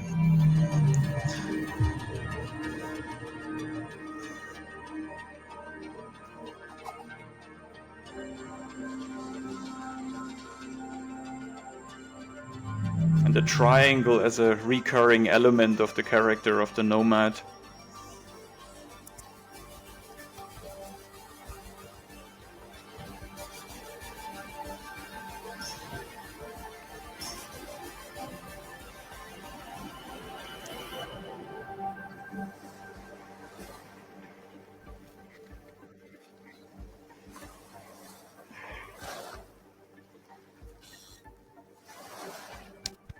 Really cool. Really, really cool. Thank you. Wow, amazing. I must say that it was pretty cool. How long did it take you? To do the whole process was half a year, but it was super intense. I must admit. I mean, at the beginning it was fun, and then I realized, okay, there's so many steps along the way, and I had a really, really tight schedule. And but the deadline basically was the Beam event where I wanted to present it. And at that Beam event, that was crazy because I had the animation to be finished. I had to do a presentation for the animation, and obviously I had to organize the event. So it was three things coming all down on one event. I was literally dead after that event. May I ask you something, Peter? Sure, go ahead. I think like many people watching currently the show are maybe asking the same question, and you've done it. Okay, so you start with sketches, right? You just draw sketches with your iPad just to have those scenes in your mind, and then you moved into what? Into 3ds Max straight away? Well, for tricky. Let me just quickly share my. Go back to our faces. For tricky creative processes, I like to have this approach, which is almost like sieging a castle. So you come from different sides. You have sketches which you push to a certain point until you realize I'm not getting any further here, and from that point, then it might be a good idea to try something in 3D again, or you look into AI, and always push it to a point when I feel I hit a boundary, and then I move sideways into a different discipline again, which helps me to get on my feet and to move slowly further until you basically are inside the castle, if you want to take that. All right. Yeah. So, but basically the softwares you used were the 3ds Max and Corona, right? And Vantage. For that? Vantage. Yeah.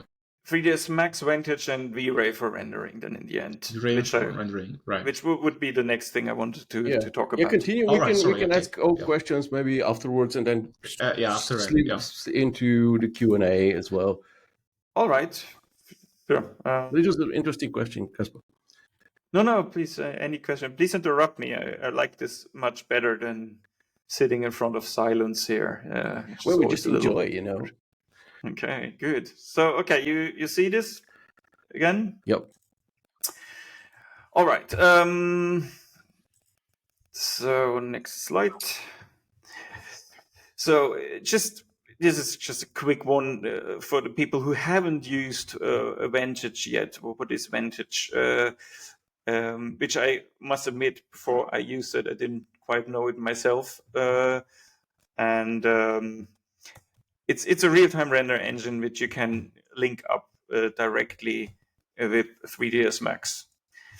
And so that's the viewport you have, and it basically can be run in 2 modes, as a standalone mode. And the second one is you get this bunch of buttons in your 3ds Max viewport or in the other 3D software, which enables this live link, which links your scene directly to Vantage. And I'll show in action Vantage a little later.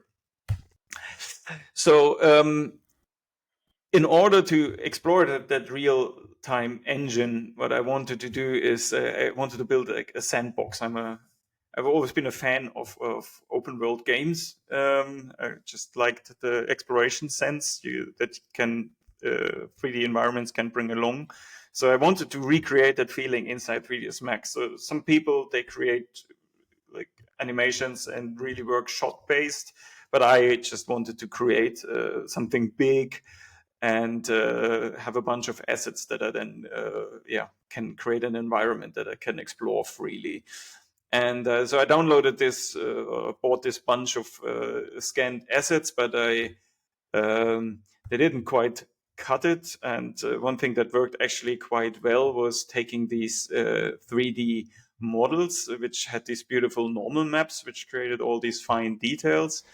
And then with a bunch of applying some extra modifiers, like here bending it and mirroring it, I created this arch, which then you can see in the animation later. Or I needed a freestanding rock and did the same thing. Did one of these wall segments, which I then put a symmetry on and then could use as a freestanding rock in my 3D scene.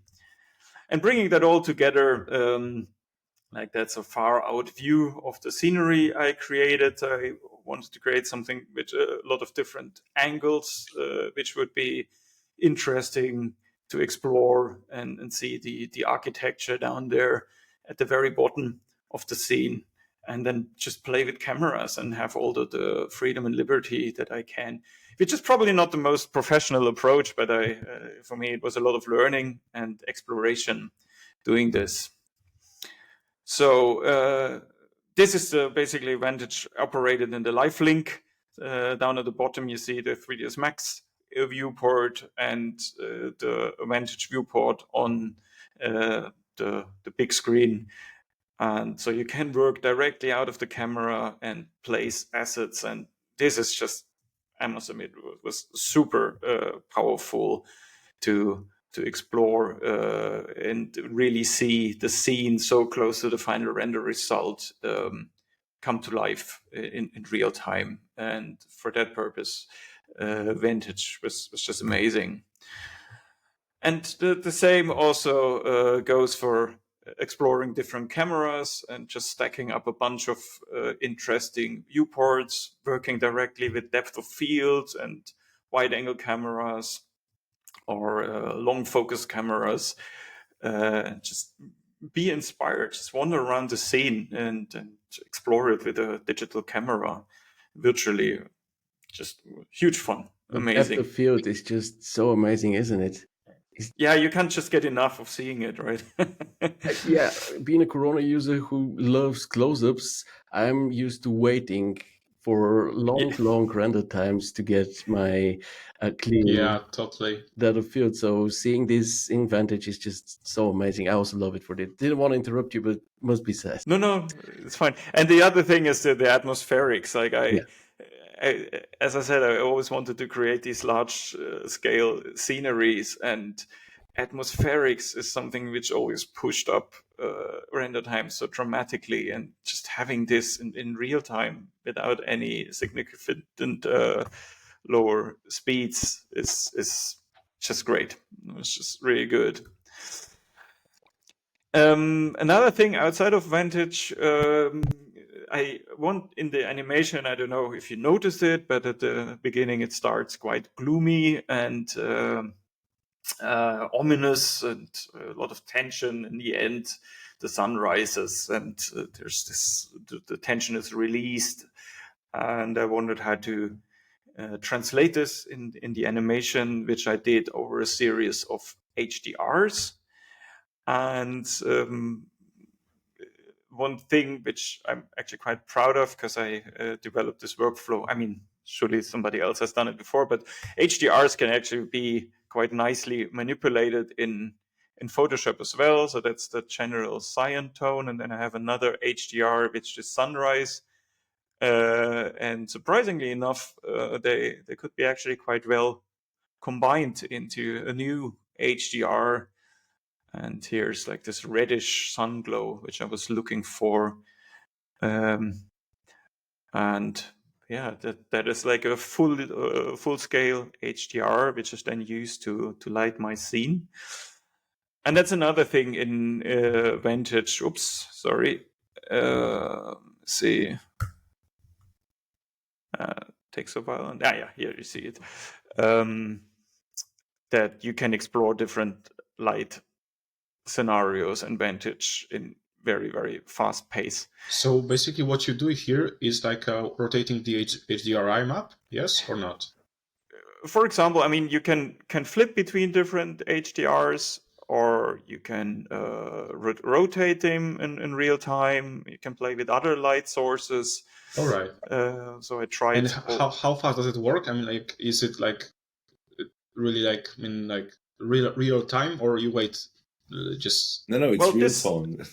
This video is sped up like 2 or 4 times, something okay, like this. 2 or 4 times, right? So it's quick, but it's not like as quick as you showcasing currently. No. Yeah. Okay. But it's quick enough for sure. I mean, it's definitely sufficient, especially if you use to other processes. I mean, if I just think of how we rendered stuff like 10 years back for an image like this or preview like this, we waited, I don't know, 10 minutes until we saw the results or the first buckets popping up. Also, it depends very much on your machine. Like if you render with the 1590 or 1490, it will be way quicker, obviously. So it's hardware dependable, but it's very quick, as you say. But that's actually a very good point that you mentioned. You should assume it's extremely hardware hungry, and obviously it makes use of whatever GPU you can offer. But at the beginning, I had a fairly, I think, like a 2060 or 70, like not a really big graphics card in there, and it was totally fine for the first iteration steps. It comes down to how much displacement, because it also can do a displacement Vantage, reduced form of displacement, but still very impressive. And that is the stuff that you want to then tune down, not to overall burden your RAM, your GPU RAM. And actually the biggest benefit we had from Vantage was during the previous phase to check out different cameras to see what lens should we use for this, and then just issue or bang out these previous shots, and these shots then were literally done within a few minutes, like I don't know, a couple of 100 frames. You could render out in as I said, 1 or 2 or 3 minutes, and then directly put into your software cutting software to test if it works or if you should reiterate and try a different one. And that helped enormously with giving us a good feeling that we're on the right track and not wait for weeks until we have like a previous done and actually then realize it doesn't all fit together. And last but not least, talking about how the cube was animated. You should assume it's actually a fairly straightforward thing to animate like a rotation of a Rubik's Cube. And surprisingly enough, it's not that easy. If you try to rotate an object along 3 axes in a sequence, you will realize funny things start to happen. It's kind of tricky to explain that because let's say like a rotation is composed of 3 different rotation axes, and then once you rotate it a couple of axes a couple of times, it might be that you suddenly get some funny quirks or rotations that you didn't expect. And the only way how we could reliably do this was with having lots of helpers that you see in that image, which then are sequenced after each other, and each helper then only has the task of doing one rotation in the end. But one thing I'm kind of proud of is we didn't pull any weird tricks there. So the whole architecture really fits into that one cube. And to showcase this, we did another small video sequence that I want to show, which is then fully rendered in Vantage. And we realized actually at the end, there's a lot more we could have done with Vantage if we would have tweaked the render settings accordingly. So this is basically the unfolding or the unboxing of the cube.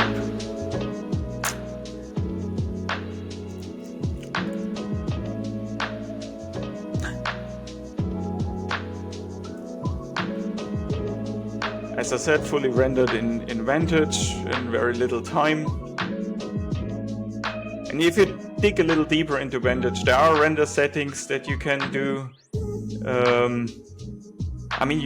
At some points you see that the render settings are optimized for speed, but you can tweak them to improve quality for example, in tricky light areas.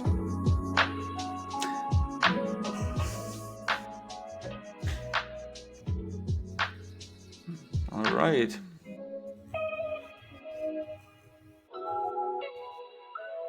Good. Yeah, that's it. Thank you so much for listening. This You was still really, there? really awesome. Sorry, I was. That was awesome. Yeah, that was great. Yeah. May I ask you a couple of things about your effects that you have been using? So, actually, the character rig, did you do that? Yes. What was it, Just Cat? popping out of the presentation. Let me see your faces again. Yeah. Did you just use the bones, the regular bones, or did you went to the cat or whatever? Or what did you use for that? Nope. I was actually inspired by the animation that Narrative did a year before, and they heavily advertised iClone as a tool which speeds up character creation, and it is kind of a special tool that you have to get a little used to, but then it can be quite convenient. And me having barely no character experience before, that was of big help. And then you can prepare things quite completely then to translate them into Max. And you can animate from the character creator then goes into iClone, which is also the same company, Reallusion. And I worked with iClone. I had that for a while, but that was the version 7, and then they improved it a lot actually when it comes to rigging and animating today. It changed a lot of things in the new version. It became really powerful. Yep. But since then I didn't use it because same less with me. character animation. So there are some things you can, but it's done really cool. And the cloth animation and stuff like that's going on, that was done with the same iClone, or was it? Well, I thought about using TyFlow for that, but then, as I said, since the time pressure got more and more tense and higher, I found the wind animation tool that you could do inside iClone was let's say good enough. I mean, obviously that could be more detailed and more realistic, but I didn't actually mind to keep it on a slightly more abstract that's level. The first time I'm hearing that someone is switching from TyFlow to something else in order to save time. You're breaking Abdy's heart here, but just so you know, he's the TyFlow person. No, but no, it's cool. I was just wondering what that thing, what you use as tool. I mean, for those destructions, for all the rock and stuff that is blowing up. I don't know what to use there, but TyFlow would be my first choice, of course.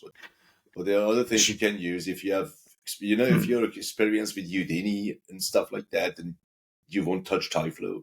So if you're really in that Udemy thing, but there are also other things you could do. I can imagine that you have just some pieces together and then scale them up. That could work as well. So you don't need any tools as such. So just break him and then push him. Actually, the push modifier could do that as well. But yeah, I was just wondering.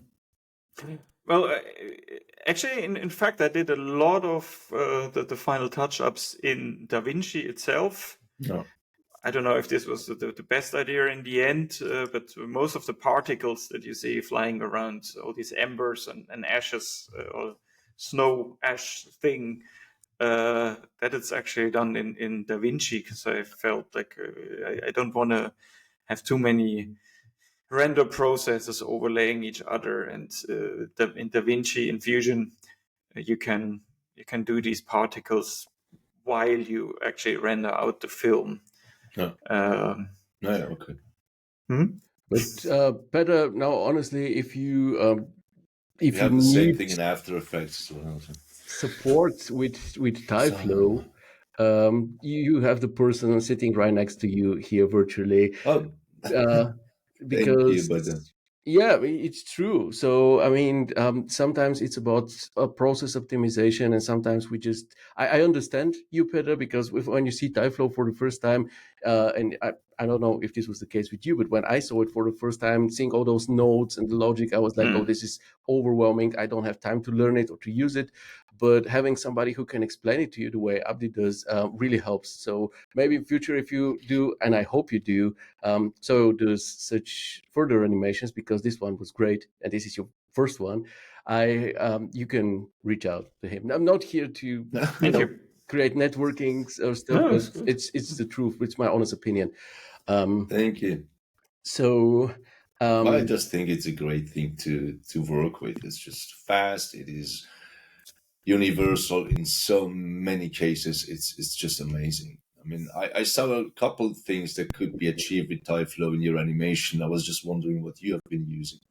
But yeah, as you said, I mean, if you can do that in post-production, that is a time saver, because there is no comparison between post-production speed and 3D rendering and computings and all that. So, I mean, there are things you could do in After Effects. What I'm kind of missing in our 3D community, that the people are not using actually post-production to improve the rest of the animations and stuff like that, such as the flares you could do, and really actually the build up of your scene could be done with particles like trapcode particular and stuff, so that you create the motion or a field of particles and they build up your scene, and you can now use even Gaussian splattings in After Effects and bring all that together in one thing.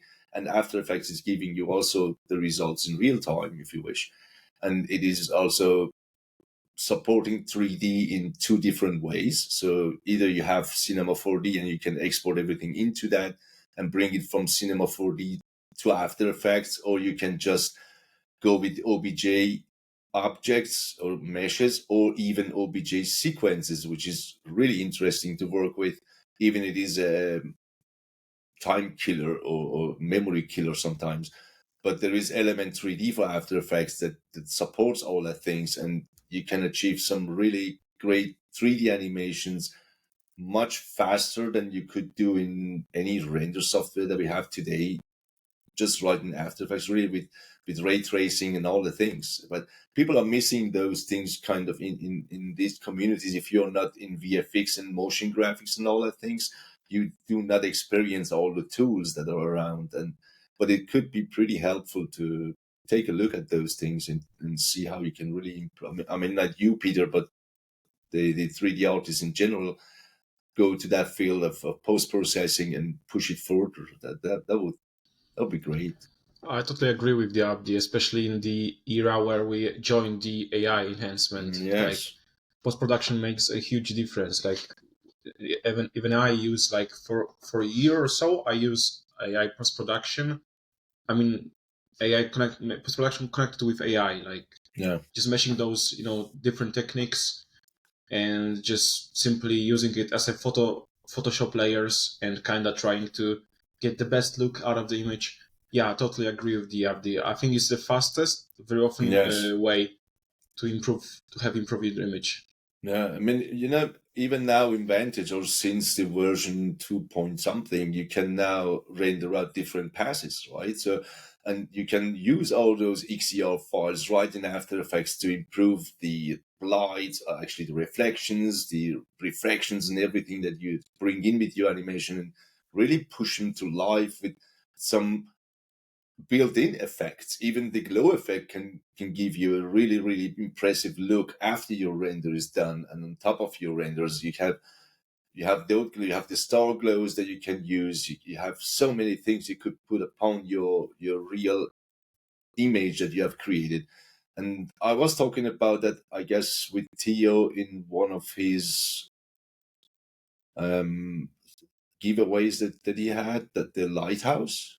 So we rendered stuff, and then we added some dirt in the air, and the camera shake and everything. And even those small movements are bringing still image to life in different ways, and that's a cool thing to go and dive into.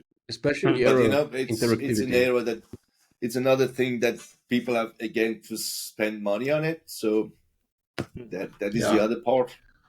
I've also noticed a small trend in people, like, for example, doing the exterior shots and just simply putting into some kind of AI animation tools and just like posting it on Reels. And I'm just making those images like being alive. Yes. And like it doesn't take you much time, but it still is a video. So it's a better like than just showing your image in a close or far away. It's just like have those different elements or cars or people or greenery moving. So yeah, exactly. That's cool. More of an icon. More natural. Yeah. Yep. Well, true. But I mean, there are two things I want to add to this. Is maybe it's, I don't know if this still is the case, but I 10 years back or 15 years back, I witnessed that. I myself was always going, oh, this is a new tool, and I want to try this and I want to try that, and that also could be great. And at some point, you realize you actually not getting really stuff done by looking at all kind of different tools all the time. And then it's a good, also, I think, a good thing to do to limit yourself to a couple of tools that you feel familiar with, that go easy off, that feel like good in your hand, and then stick to them for a while. Yeah, so that you don't get lost. Yeah, totally. And force yourself not to look into another render engine, which also can do amazing stuff. And especially in this case, as I hope I could make this clear, is the most important part actually was like finding the narrative, forcing myself to step away from CG and say, I am not thinking about now explosions and funny lights and shit, but really, what do I actually want to tell? What's going to happen, and how do I build this tension, and how do I learn this at all? And then when this is established and I had all this brief for myself ready, then I could move back into CG and do the fancy stuff. This is what makes a difference. This is why we have the storytelling challenge, because as Kacper just said, you can do things that previously could be done with After Effects, with knowledge. You can now, After Effects is still great and there's still a lot of options to it, but you can now do with Klink or whatever, some AI software or some AI too, and just animate quickly. So in the end of the day, it's just what you're showing, what story you're telling, what atmosphere you're conveying to your viewer. So it totally was the main goal and the main element of this movie. That was the narrative. So it was, you totally managed to convince us with this. I think I'm speaking for everyone now, guys. We are 2 hours and 5 minutes in. So I told you that the time is really running fast once we're here flying. talking. Yeah, it's flying. Now, how are all of you? Do you have time for, let's say, a few, final questions, or should we? Sure. Okay, so can we conclude that, let's say, regarding your animation, can we conclude that for now, of course, because Live Link is amazing, what you just showed there, but I would say until, when it comes especially to ArcViz, the Live Link is missing and Vantage is missing the support for some very essential types of materials, especially with Corona, like ambient occlusion and curvature and this distance map. And also with Corona, we are also missing the triplanar and the randomizer, which is of course very, very important. So to me personally, for now, Vantage is everything but the final phase. I think there could be clients out there that are not so demanding that you can just deliver a wonderful session done in Vantage. But for me, for now at least, because it's being constantly developed, I'm using Vantage for previews, for idea testing, for lighting setup, camera, and everything, all of that, apart from the very final render, especially for very demanding clients, and V-Ray and Corona for the production. Would you agree with this, Peter, after your experiment and your movie? No. Okay, that's good.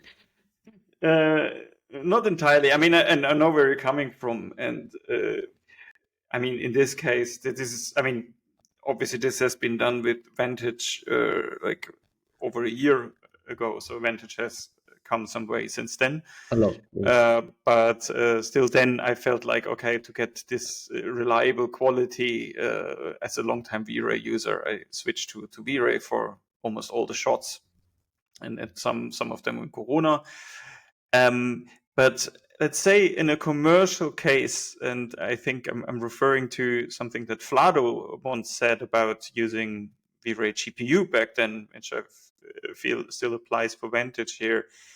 If you intend to use Vantage as your final render engine, you should do this right from the start, and then know about the limitations of the shaders, and maybe the couple features that are not present there, and then you can use it as a final render engine. It doesn't offer probably the same fidelity as as Corona or V-Ray would, but it offers other benefits, and there are some client situations where speed is very important, or the budget doesn't allow for long render times, and then saying, okay, well, we try to use Vantage for that, and it might not fulfill the full quality, but we know this right from the start, and I think you can use Vantage totally as a final render engine. That's my opinion. Yeah, I totally agree. I mean, it's just I often just very much rely on, let's say, texture randomization and some of those things. And for some projects, it simply won't work because once again, I'm a Corona user, so V-Ray is closer to Vantage than Corona is yet. With Corona 14 coming in the end of the year, we'll also get a tad closer, which will probably make it easier for Corona users to use Vantage as a final solution. So yeah, Vantage is totally amazing. I gotta say, I'm experimenting with Vantage the whole time now since I had it, because I was used to this relative moderately long render times, which are normal for CPU rendering, especially if you're very detailed and rendering high resolutions. And since Vantage is there, I love playing around with it, and because this, once again, the clarity when you have volumetrics or depth of field and all of this is just amazing, and the speed is I have 4090 here, so I make full advantage of it, and I love Vantage. I think that maybe it's not always possible to finish your work in Vantage, but for all the steps before that, it is actually wonderful. And even if even with my Corona work, even if I plan to finish something in Corona, I would still, let's say, do the lighting study and all of this in rather in Vantage than in Corona, because it's way quicker. I mean, it's always easy to upgrade from Vantage to Corona or V-Ray. Let's say if you feel like, or you realize, okay, Vantage won't do it, then switching to V-Ray is not a problem, I guess. The other way around might rather be problematic. But as I said, there might be projects where a client is asking, oh, I need you to do this until tomorrow. Yeah. Can you render, like, I don't know, 1 minute of animation, and you don't want to go to a render farm? That's exactly what I've been facing in was it last week?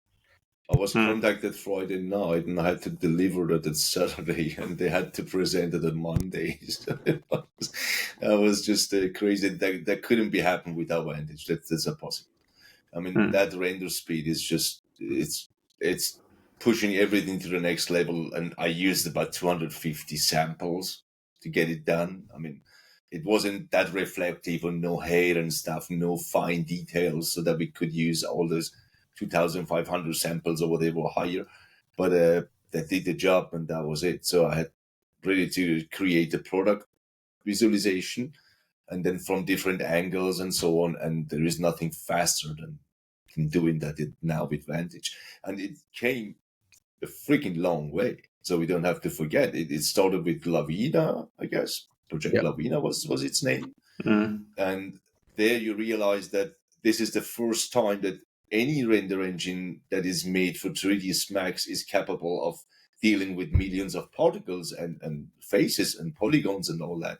And that was actually amazing. So the first time I ran a test with Forest Pack, I just could see what Vantage can do for the future. So it was clear that it will be our next render engine to work with sooner or later. I mean, they are working on it. They are pushing the boundaries of development, what they can do.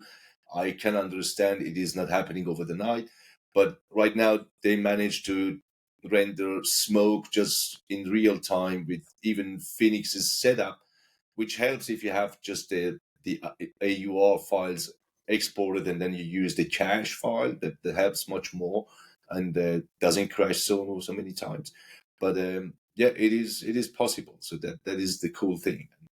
Vantage 3 is great. It also has. Yeah, it will also come. It will be that the next version will go and cover other things that are not given yet, and over the time we're gonna experience just more amazing stuff. The Gaussian splat models are already supported. Yeah, that is supported. You see, it's amazing, really. Yeah, absolutely is. So we agree, Vantage is wonderful. And do you guys have, let's say, so I want to ask you all quickly, how do you see, like we have two veterans, let's first ask the veterans, Abdi and Peter, as veterans, how do you see the future of visualization? Like, a moderately quick answer. We can talk for this for hours. I see that is going different ways depending on who is using what. So there are so many ways, and there are today with AI and whatever. We have people they are totally for AI. There are people in the mid-range of disliking AI, and there are people that are completely against it and don't want to do anything with it. That is one thing that will change maybe over the time. And what I see is just animated stuff. That is, I can tell that people more than enough that clients will sooner or later start to ask for animated scenes and just get prepared. That's what I would say. So the future is in motion graphics. How convenient. Yeah, voila. Yeah, okay. Thank you very much, Peter. Well, I feel like for 3D artists, it's important to stay super flexible and be really able to juggle whatever the task demands. Like it's going to be hard if you have like an established workflow and you want to rely on that for the next couple of years. Like I see it in our studio. Almost all tasks we get then have new approaches coming in. I mean, obviously AI is the big thing that also causes a lot of insecurity, and the only way to engage this is to be optimistic. Don't get scared and just get your hands dirty and try as much as you can. Yeah. And be open for new things that pop up. And my biggest hope for 3D designers who might feel like thoughts might come up to say, well, clients also might be able now to do great visualizations with AI tools, and I'm gonna lose my work. My take is that AI is also going to be a field that's going to get really complex with all kind of different subroutines in there. And in the end, you need people who can handle and mix those together. And it's just going to get more complex. I feel like it's already as complex as traditional rendering pipelines might be. So I guess Archviz is not dead. It's going on, and as I said, just keep good humor and engage. Very positive message. Let's hear what a let's say an artist in the beginning of his career has to say. How do you see this, Kacper? How do you see the future of the visualization for your own future? Well, I think I shouldn't have a voice in here, to be honest, too much, because I believe more people that are more experienced should say that actually said. But from my point of view, I think it will touch all of us definitely in all of the aspects and areas of life. And when it comes to ArcViz, I think what Peter said is trying to explore the new tools, but at the same time just stay with them for a little, just not jump from one to another, but just try to make the good use of one tool. Get good in and one I think tool. that can be get good in one tool, get excel at this one tool, and I think that would be helpful. And I think it has appeared many times in many shows. I remember also Nicholas from Creative Lighting said that the story behind the image is what matters. No longer how you achieve this, but how you feel taking a look at this image. So I think that's the more of this direction we are coming forward. Even though, for example, in Poland, I had a few projects which still had a kind of approach just to showcase the project, do it good, showcase my building in the best way possible.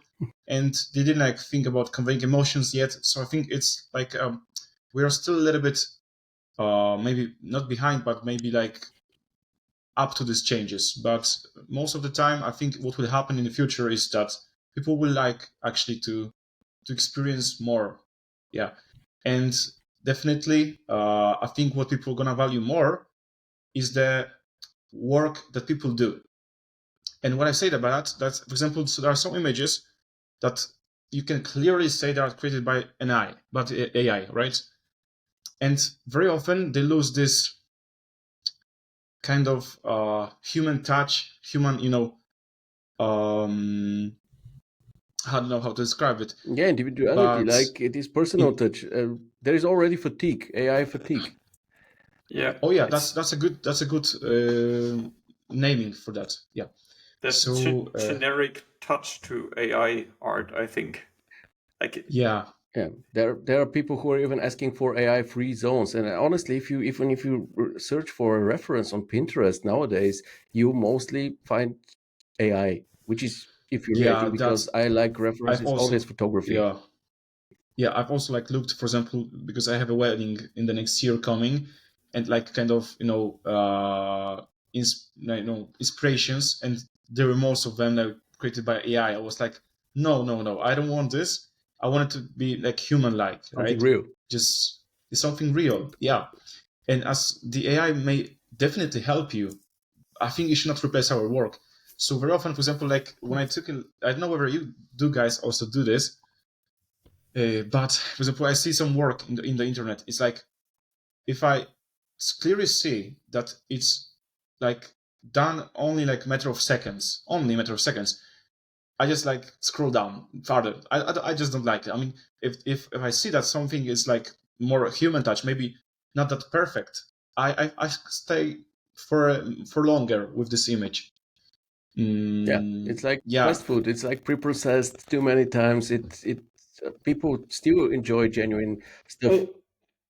I think the hope with AI is that we start to value more that connection of a piece to the artist. Like, even if the stuff is not as perfect and brilliant as AI art would be, if I have somebody I can relate it to, right? There's some value in this, and maybe AI will help us to appreciate that more again. I think Yeah. it already does. Okay, last question. Do you have, each one of you, I want to hear a bit of a lifestyle advice for other artists, lifestyle in terms of, doing sports, reading books, taking photos, or, paying attention to your own health and personal life and connections to other people. Who wants to start? Abdi? Don't sit too long. Yeah, Yes. really, is stand up and walk around and stuff. That's great advice. Really, Yeah. I did the failure. I know the backside of it and the downside of it. So The backside. This was a good back, pun. actually. I'm sorry. Yes, that was. Yeah, just after 4 hours or whatever, even you need an alarm to do so. Just set an alarm, stand up, move around, even it is for 10 minutes, or 15 minutes, or whatever you go around your couch. I don't know what, but just do it. Don't sit so many long time, because it is hurting your creativity. Believe me, it's not helping you sitting and focusing on something and trying to get something into your brain where there is just no place to gather informations, and it is just crying for just leave me alone. Just stand up and move a little bit around. Maybe if you have a chance to go out and see other colors than what you see on your screen, that helps. Take care of yourself before you take care of your clients. Wonderful health advice. And honestly, there are smartwatches for around 20-30 euro out there. Invest in one. They usually have this thing that they just tell you every half an hour or something, or where they see that you don't move enough, they tell you, come, get up, do this. So invest in your health, because with pain you cannot do anything more. And drink water. Yeah. So we are dehydrating. That is a common issue with graphics designer. We're just sitting down and we forget. Is it? Oh, this was drink something. Okay, Peter, what's your advice? I mean, health is super important. I must admit, I had this, especially this year, some health thing because of sitting too much. No. Like my shoulders have been moved forward, and I'm currently really actively counteracting this to improve my posture. But that has already been covered. So I think value connections, like real human connection, as human, as physical as they can be. Meet people, go out to lunch with people and see them in person, hug them. I don't know. I don't know. That's the only thing that remains in the end. Like, I mean, I especially, to be honest, with this animation, I've been putting so much work into this, and then at some point you put it online and you realize, okay, now that's it. Now it's out there. I mean, some people might look at it and thanks for the kind words you say, but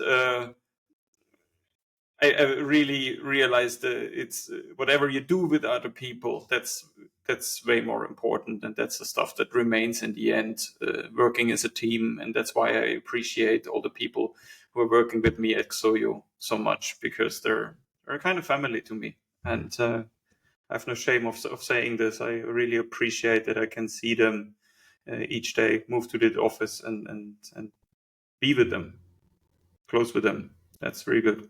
This is why I took the minute in the beginning to thank everyone for their birthday messages, because this is this human contact. We're more than just artists and in the same industry. We're in the end, or in the beginning actually, we're those people who hang out together and just share a same job, or let's say interested, or whatever. So I also absolutely agree with you. The human contact, and we're human beings. We need to socialize. We need to take care of our health, and everything else comes afterward.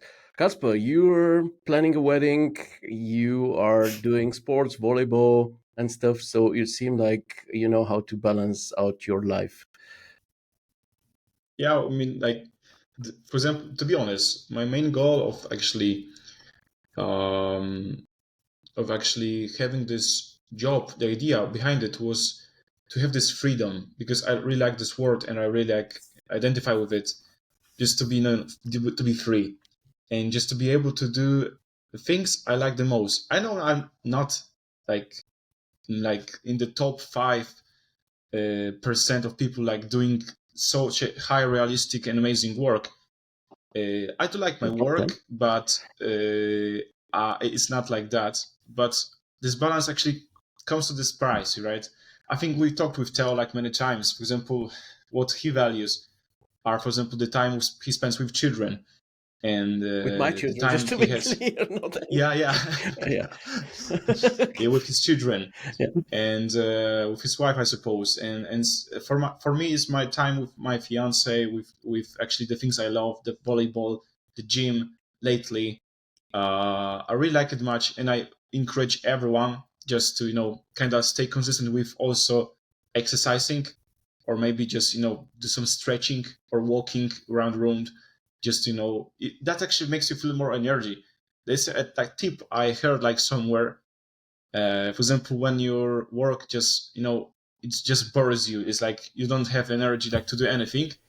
Just get on the floor and do some push-ups, and just that's it. I mean, like, it helps a lot. Like, this clarity comes, and yeah, that's pretty cool. And actually, apart from that, I feel like I'm just like adding one point to the what Abdi said. So the exercising. Now I'm going to move to the Peter, so connecting with people, and I totally agree with it. There's nothing better like a human contact. And for example, I, as a beginner, I'm kind of, I might say, brave, because or maybe stupid, I don't know how to say this, but for example, I just like don't overthink connections with people, like what they're gonna think or what's stuff like that. I just like simply want to get to know someone. I like interested in who they are, and just the simplicity of it. And for example, there are some events happening in my own city, like home and design, so it's for architects, developers, and stuff like that. And it's like, for example, it was one year ago, and it's going to happen like in 2 days. So what I have, like, for example, it's like I have prepared my business cards and stuff like that. I'm going to talk to people, just firstly wanted to hear something about themselves. Then if they want, they are eager to hear, I will just tell them something about me, share my connection, and that's how I get some clients, to be honest. And those clients were kind of, I don't want to say high paying, but kind of medium paying. But actually, it just works. For example, friendly. Yeah. So make connections, guys, and keep going, keep exercise, and that's what I want to say. Yeah. So to summarize, take care of your health, your relationships, network, go outside, just live like a normal human. Don't just waste your whole life in front of the PC. And I personally believe that if we do this, this helps clear our minds. This helps us get new ideas, feel some references, not only see stuff, but also feel it, and then put it on paper or in an animation or in whatever. So totally agree with all of this. We've already talked a lot about this. Amit says that was an awesome show. Thank you, Theo, Peter, Abdi, and Kacper. You were fantastic. And these are, I think, the great words to wrap up this session. Thank you so much from my side as well. It was such a pleasure to have you join me in this episode. Same here. Thank and you also to meet you in person in Berlin. Huge shout out to you guys who came to also see me, and huge shout out to you and everybody else who organized this event, Peter. It was amazing. It was a huge pleasure hanging out with you now here and with the audience, and to those who will be watching the recording later, have fun with it. And Derika says thank you. You are all greatly appreciated. Fully agree with this. Any last words before we wrap it up? That's it. Just wrap it up. Thank finally. Okay. So yeah, guys, have a great day. Yeah, have a good one. Stay safe, be healthy, and we'll see each other in 2 weeks. Thanks so much. And yeah, until then, rock on and keep it real. Much love, my friends. Bye-bye.